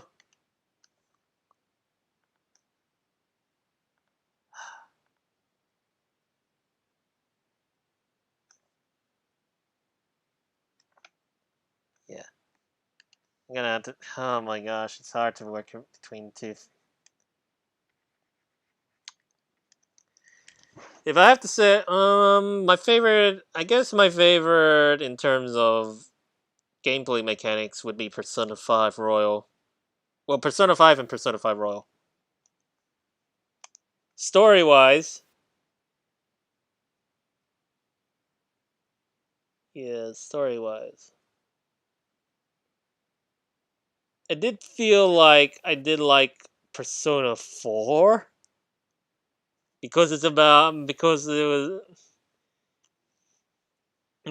it was actually they actually did the plot twist a lot better than Persona 5.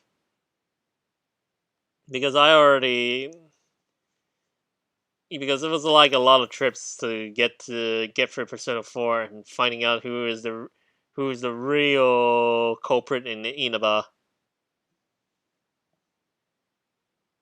Hmm.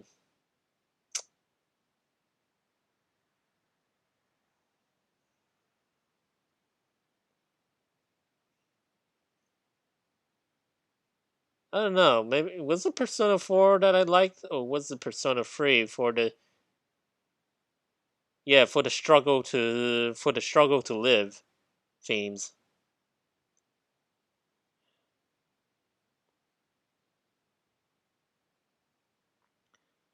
The one thing I did like, the one thing I did like the whole Persona 2 story written out. Um, because that was actually basically setting up the whole entire lore for the Persona franchise in my from my point of view. Because the main antagonist in all of those games was actually like this guy called Nar Lifotep, and he's been there since Persona 1, and he but wasn't exactly mentioned. He wasn't exactly mentioned in the first game, but he did happen to have a role involved uh, in the start of the whole franchise.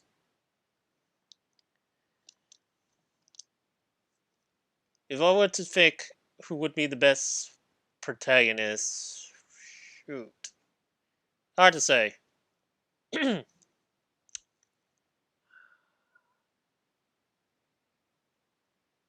Oh, typically would be the Persona 3 protagonist in some case, because apparently his power of summoning Persona was more unique compared to the later Persona protagonists. Um, his ability to use like fusion spells is actually fusion spells by himself is actually the quite an OP power compared to like the later protagonists who can't do that by themselves. Um, let's see. The best female protagonist of the Persona games, I'd say that would be probably Maya Amano. I think Maya Amano because her character in Innocent Sin, she wasn't exactly a silent protagonist. She was like a secondary character that joins your party. But her character personality from the outset was that she was a positive, cheerful girl who's like the big sister of the group. She always like keeps everyone motivated and try to get them through some through the struggles in across the game. And then her role become like becoming a protagonist in Eternal Punishment. Lets you like make some options where you could actually she does still keep the positive attitude going, but there are some other options where this suggests that she probably has her own inner turmoil as well, or like she just has a like a bit of a yeah she has some kind of like frustration going on whenever something happens that threatens her. But yeah, but overall, I think she's the best. I think she is the best female protagonist. Um, but then she is the maybe she is just the one of the only two female protagonists in that case.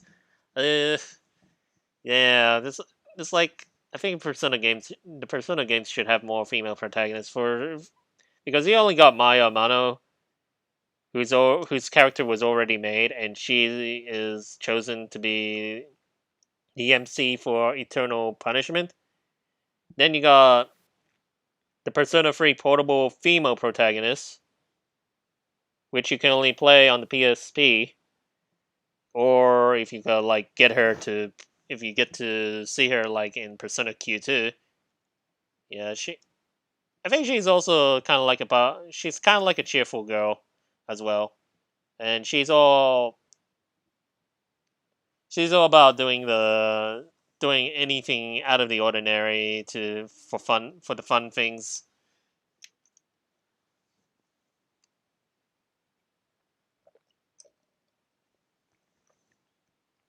Like she actually did like this one thing where she did in Persona Q2 where she tries to like disguise herself as a police officer to get through to help the Phantom Thieves get through the a obstacle. But then there's like this cop enemy. He asks, "Who are you?" and likes to what's the passcode, and she doesn't really know any of that. And the Phantom Thieves were planning to get intervene, but then female protagonist basically karate chops the guy right behind his neck, and then he just knocks him out just like that.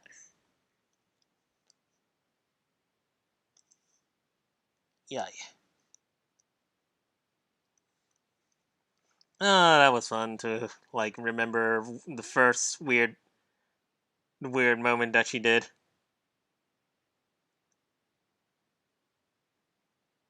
Um, yeah. Okay, so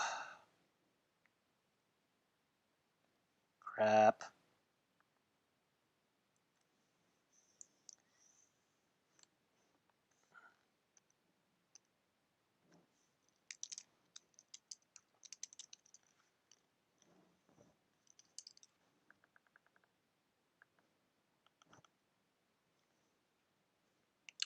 Does it need to be thinner?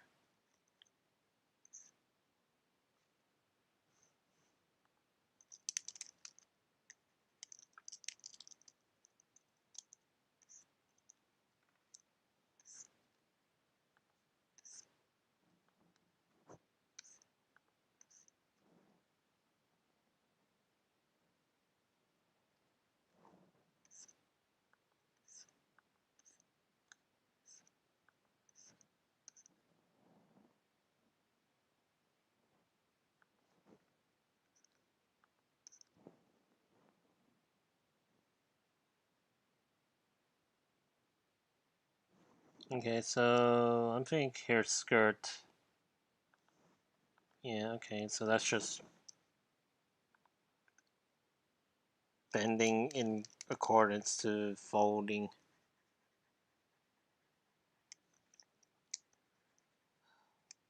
What time is it now? 11:23. And I took a huge nap this afternoon, so I'm probably good.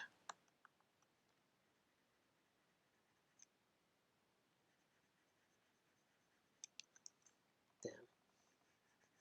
I want to work on this art that I started this morning.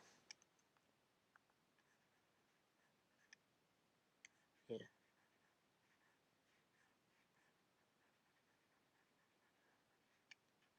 yeah, I think it was good. I don't think I actually did nap yesterday or the day before, so yeah, I think I'm probably good. Because if I was actually trying to nap a few more times in a row, that's probably not good for my health.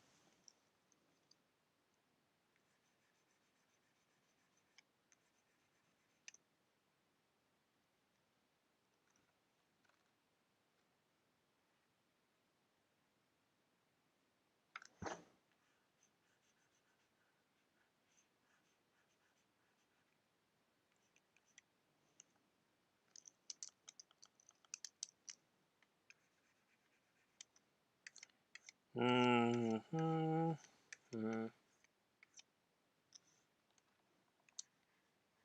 So let me think. I'm thinking random things in there. So I did watch the How to Train Your Dragon free, and I thought like this guy. There was this one scene where it was like a something was flying. It was some kind of contraption was flying. At first, I thought it was just an airship.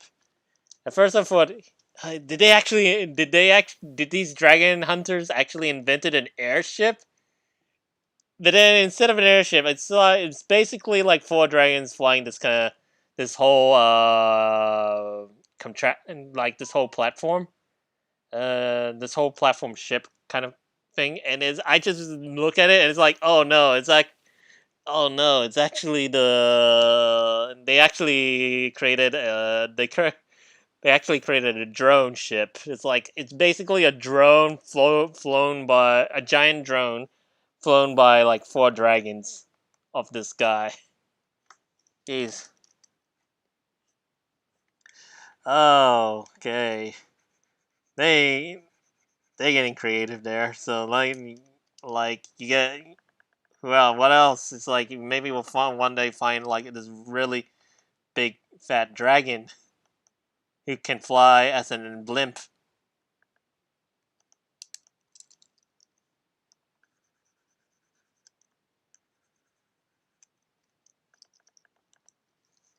Yeah, dragon drones. It's the stuff of the it's the stuff of the Viking verse or the How to Train Your Dragon verse.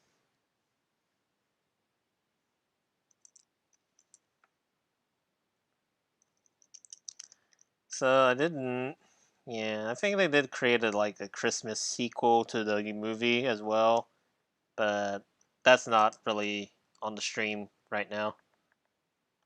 On the streaming services, I mean.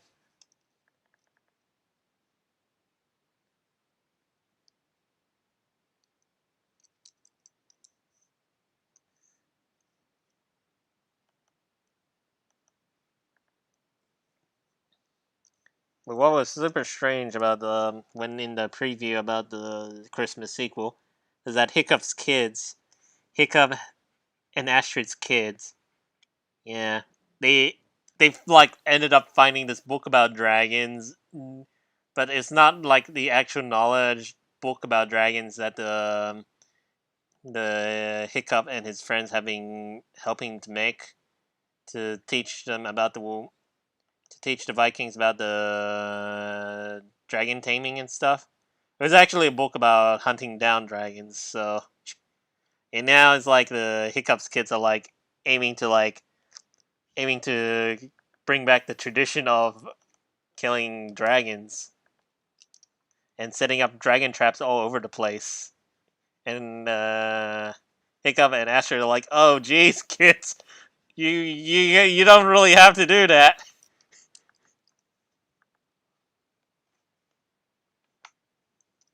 Ugh.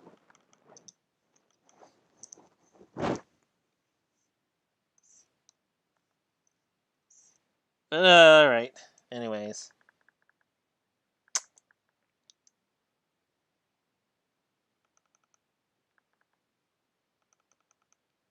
maybe.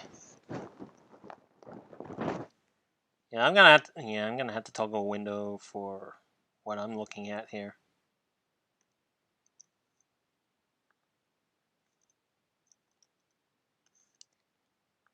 All right. Two best friends. An LP group. I actually did enjoy watching them because they know like in their commentaries sometimes like weird humor, yeah, weird vulgar humor and stuff. Um, Sometimes misinterpret quotes or like making up quotes and mixing it along. Other times they actually did show a lot more yeah, a lot more insight in some of the things that they are a fan of, like for like the Resident Evil and Street Fighter games. Yeah, so they were like a group with a knowledge of all culture, all pop culture stuff, even like even like Japanese games as well,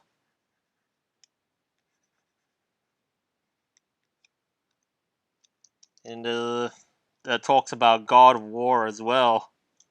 Whew, that was great. Yeah, they like making all these references, like and Kratos cast himself off the mountain and stuff. It was kind of sad. It was kind of sad that they ended up disbanding completely. Like first, Liam of the Super Best Friends group left due to anxiety issues. Um, and then Matt and Pat's friendship, the founders of the Best Friends group, um, yeah, their friendship actually deteriorated. Sad, and eventually they ended up not wanting to work with each other anymore. And yeah, even Wooly, who's like the one of the original four that stick around. Yeah, he couldn't. Yeah, I think he. I wouldn't want to be in his shoes. I feel like because he's friends with both of he's friends with those two as well. So he's probably kind of he was stuck in the middle of it. So he couldn't. So I don't know who he. I don't know if he wanted to side with anyone. So he. Yeah, it's really hard. I don't know what I don't even know what actually happened with how Wooly was responding to it, but I think he knew. I think he did see that it was not going on. I think he was just. Yeah, I don't really know.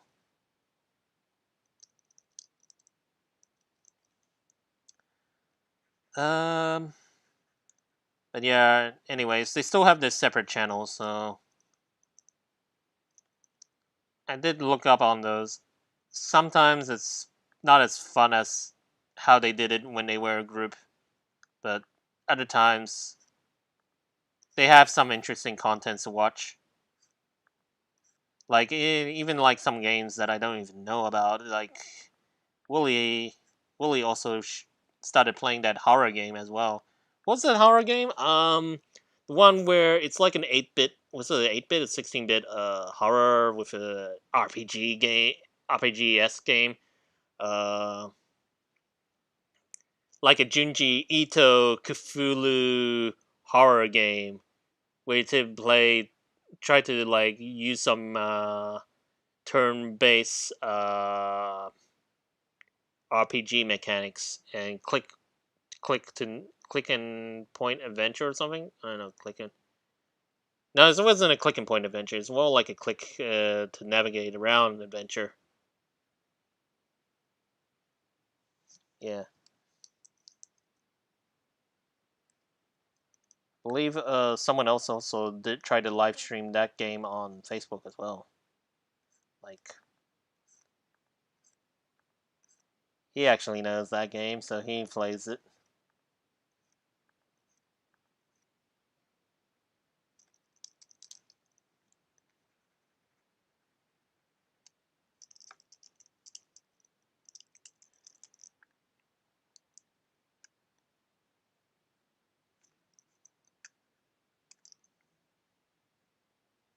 Hmm. Now that the game for the Supergiant game for Hades is also out. Don't know if I want to get it on the Switch just yet because of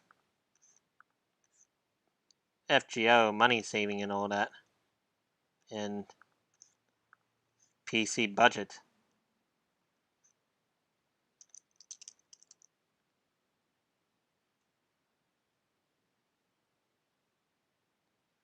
As well as you can actually could play it on the PC for Hades, but you also got a Switch version.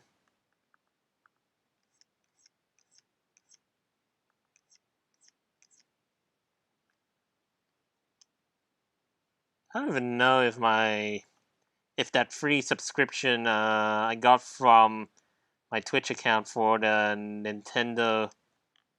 Nintendo Switch has expired or not. Probably has by this point, which means I will have to be paying the subscription with my own money if I'm planning to play.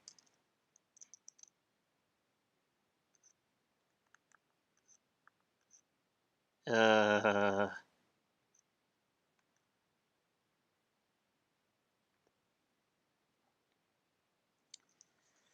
yeah,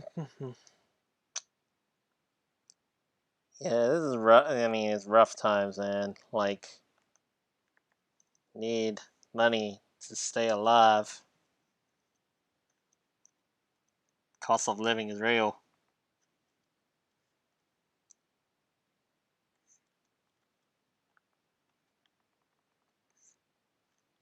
I wonder whatever happened uh, to those guys who's like petitioning for like a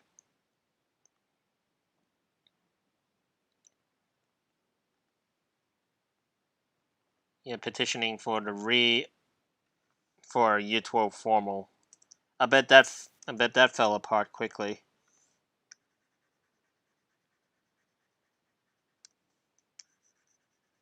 Like they probably got huge amount of signatures, but then the school denies it anyways because it's not really their way to just authorize it, like legally speaking, maybe.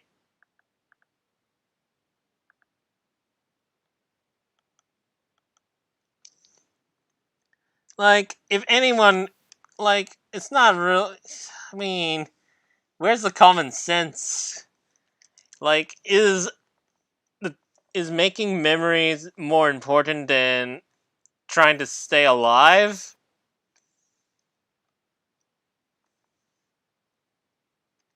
Like,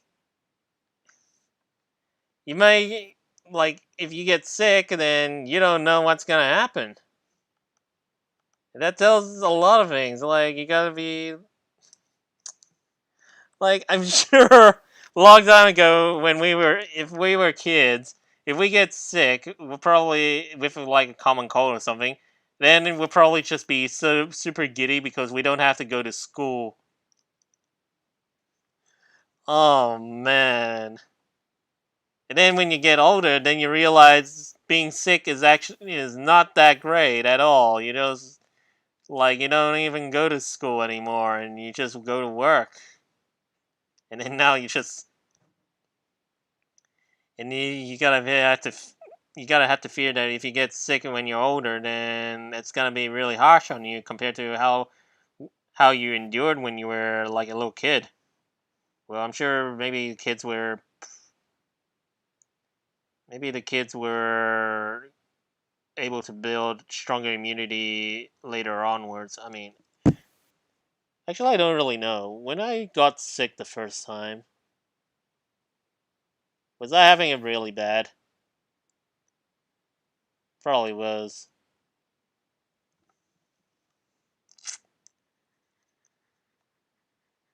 It was maybe not as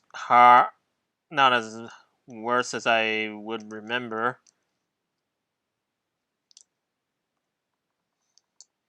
but it was bad. I think. But then, but then you get older, and then you get sick, and then and all you can think about is, I just want to get better, man. Compared to when you're like compared to when I was like a kid, I was like I got sick and I'm like, yay, I don't have to go to school. Which is a pretty dumb way of thinking, but it's a pretty normal kid way of thinking.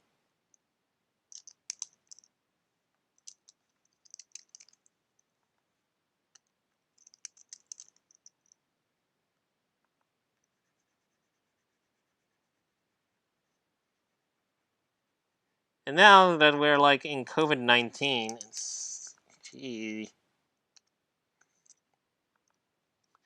gee, oh gee, oh gee, like COVID-19, I'm already like super old, like I'm already adult, and now I just know that now that just looking and listening to people who's like 10 years younger than me or in high school, and like if I hearing them saying that they just wanted to get the year 12 formal events reopened for their school during a COVID during this COVID-19 period where we haven't actually got a vaccine yet. That's just stupid, I tell you. Like, you kids, these high school students gotta have to learn to be rational about this. Like, it's not like the world's fair to every young kids or even the adults. So you gotta have to know that the only reason the only reason why you were able to get it good in your youth is because you had a lot of support from family and friends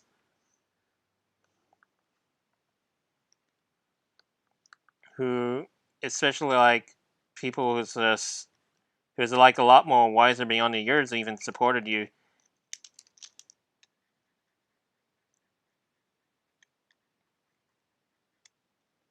You just didn't realize that you were only able to get it good because you had people supporting you. And now that you'll be on your own, and you're gonna have to work on you gotta have to work on keeping making your own upkeep.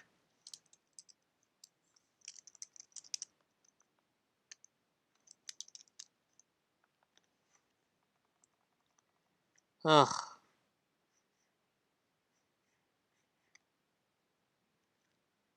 Yeah, which is why anyone who's probably living in the delusion that they think their art was good from the beginning um, needs a reality check as well. Like, even I thought my art was good at the beginning until I met my art teacher, and then he tells me this and that, and I realize, okay, okay. And then I decided to like join his class because I thought with the way he's been telling me, I could probably learn some things from him. And now that I look back at my old art compared to now, I realize, Jesus Christ, I was that delusional from the beginning about my art. Like my high school years, I thought I was pretty good at it. Now I think I was a pretty delusional to think I was actually good enough to with my art.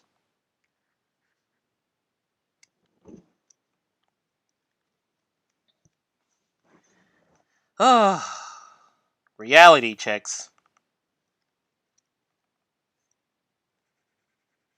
The stuff that breaks dreams. And also make you strengthen new ones. Or strengthen old ones, at least. I don't know. Yeah.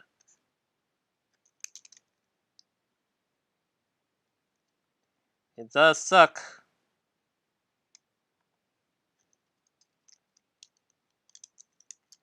Which reminds me, I did. There was a thing about where Bill Gates made the. I don't know. Did the high school wait? Did Bill Gates actually make the thing, or did my just primary school teachers just made it up for the kids to follow after they leave primary school? It was like one about Bill Gates' mottos. He's like something about something about how life isn't fair. Deal with it or something. Mm. And other lines of wisdom from Bill Gates about how burger flipping isn't really a menial job. Just think of it as an opportunity. Yeah. And speaking of Bill Gates, yeah, it's kind of sad. It's very unfortunate that his father passed away. Yeah.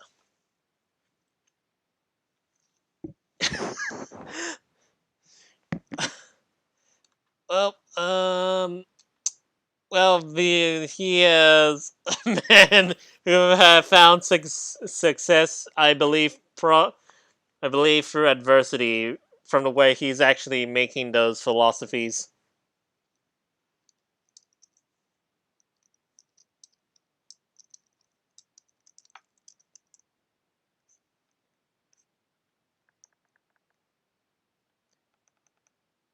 Okay.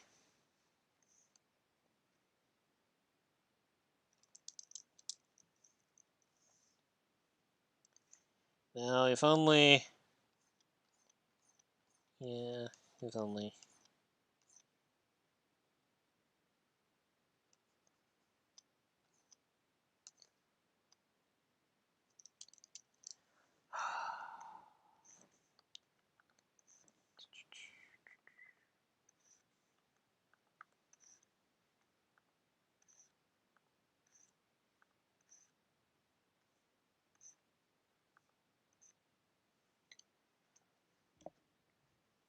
Alright, so there are some.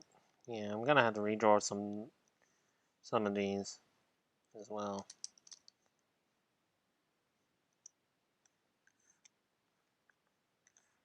This outline is too thick.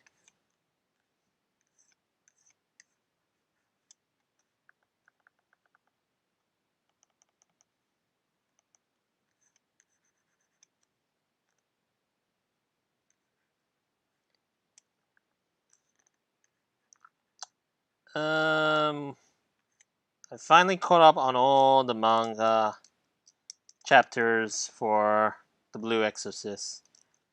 The Owl No Exorcist. That manga about Rin, who apparently is the son of Satan when he found out his true heritage, and his twin brother Yukio, who is actually just human. Yep. Now I haven't really caught. Now I didn't really. I think I left off those chapters for quite a long time. I think it was stopped somewhere after like the group the group finds themselves in some kind of Illuminati lab. Yeah, apparently this evil faction group called themselves the Illuminati, and not the Illuminati in real world terms, and the more like named themselves as a some kind of new world order group led by Lucifer. Um, yeah, but basically, I think I left that story alone for 2 years after I last read it because there were a lot of chapters to catch up. And it was a monthly. It was also a monthly. It was a monthly base manga. So, jeez, is it 2 or 3 years? I don't even know when was the last time I stopped reading it. But the reason why I picked it up again was I ended up watching the Kyoto Saga anime based off. I mean, the Exorcism. The I mean that arc where Rin and the company goes to like Kyoto and try to make sure an incident doesn't happen with the impure king that poisons a lot of people if he was to be unleashed. But anyway, yeah, there's a lot. I caught it up. I did caught up on it, and I have seen. I can't believe a lot of things have happened in that manga. Like, oh shit!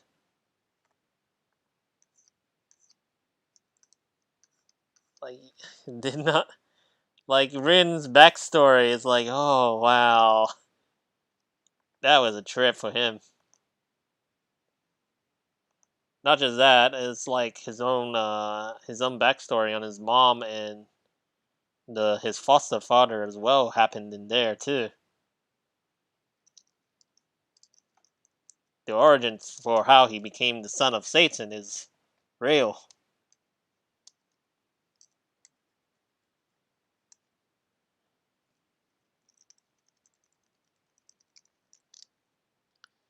Oh dear.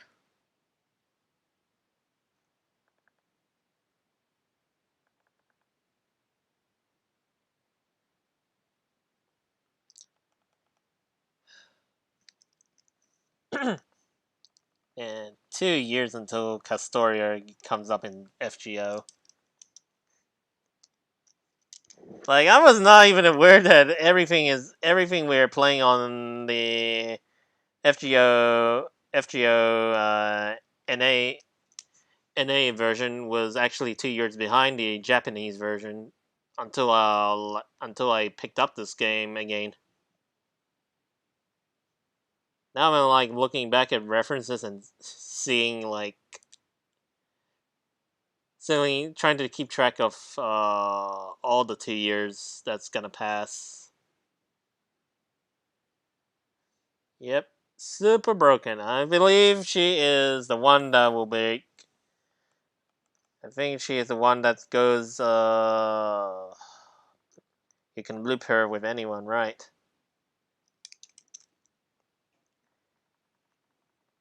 Wow, what's this? Um,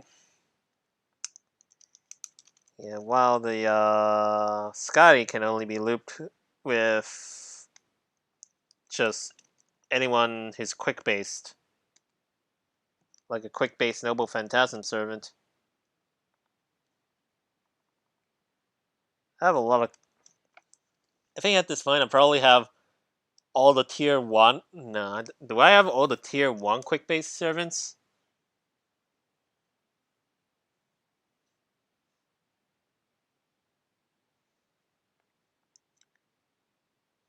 Which Emiya?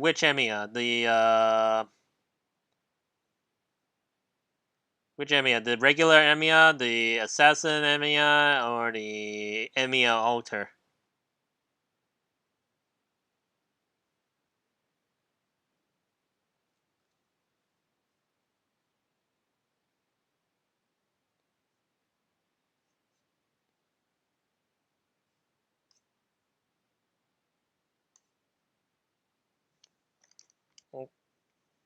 Well, he is. I'm probably gonna be a while for him. I'm not sure if I have enough mats. Um, yeah.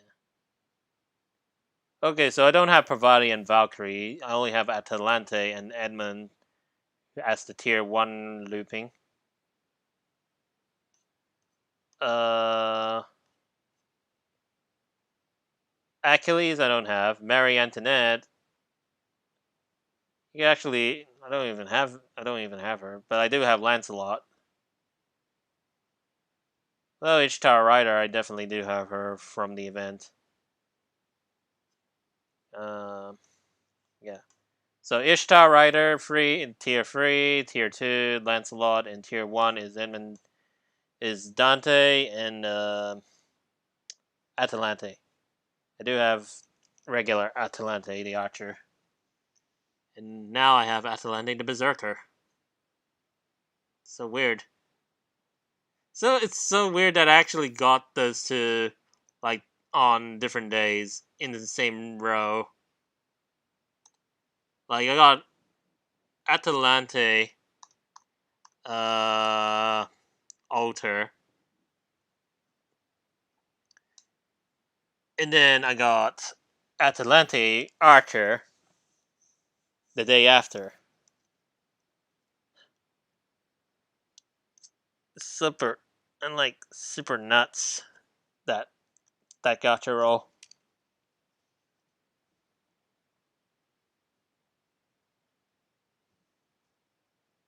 What is?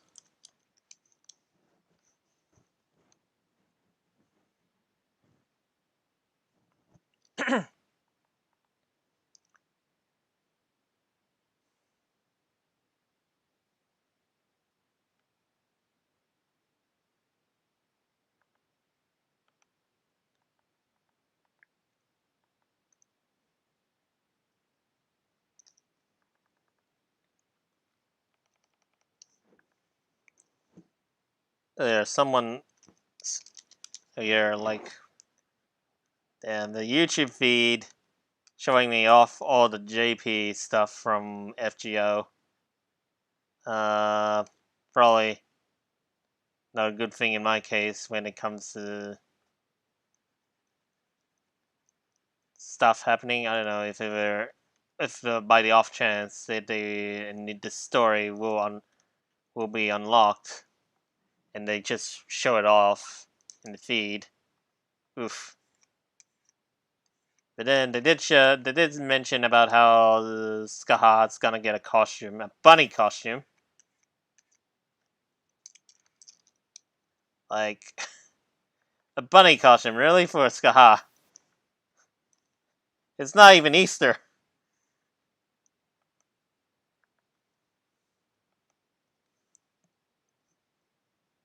But then she also get like a Noble Phantasm update and for her animation.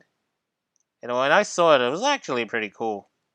It was actually pretty cool how her animation turned out.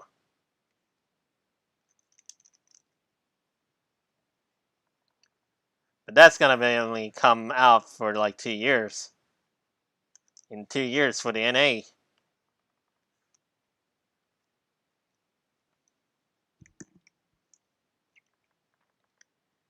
Uh,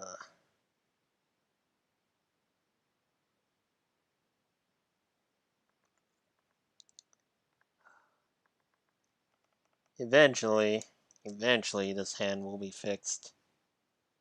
Eventually.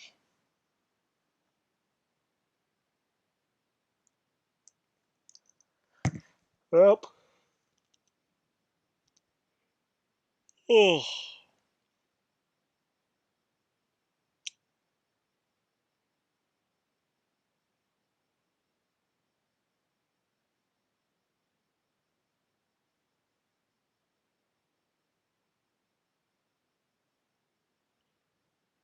I think was yeah, it's nearly midnight.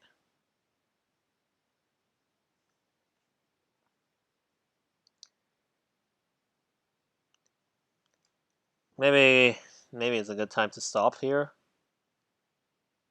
I think I'm probably gonna have to leave this for tomorrow. Hopefully I'll be super motivated enough to like pick it up in the morning. Like Jesus Christ. At this point I feel like there's a lot of effort trying to mix up between gotcha games now. It's like I got FGO, I got Fire Emblem Heroes, and I also got Dragalia Lost. Dragalia Lost. I feel like at this point I'm gonna. Wow, I feel I didn't. I mean, I didn't, it's not like I don't like the game anymore or something. It's just like I feel like it's gonna take a lot of effort to try and get most of the quests that I need done, unless if I don't have it on auto. But it's like I could leave it on auto, but then there will be times when I'm gonna need to shit. I'm just gonna have to go do the co-op thing as well, and you can't leave it on auto during co-op.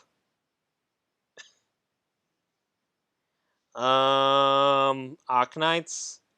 Well, I do have the account for Arknights, but I don't think I'm gonna attempt playing it. Oh man, I'm already trapped between three gotcha games already. A fourth one would probably end up blowing up my time. Um, yeah, I'm gonna have to figure. Yeah, I'm gonna have to figure out if I wanna keep Dragalia Lost active on my phone,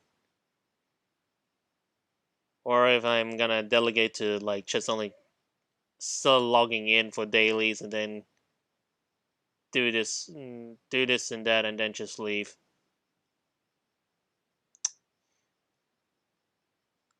But then Dragalia Lost is gonna have an anniversary in like probably the end of this month because that's roughly around the time when it's their anniversary is gonna come. Uh just so close around the corner when I need to make some FGO progress too. Other than that, my Fire Emblem Heroes game, I'm getting I'm getting some good. I'm actually getting some good stuff for. Yeah, I'm actually getting some good stuff for playing that game now. Like they actually introduced the fruits where you can actually change.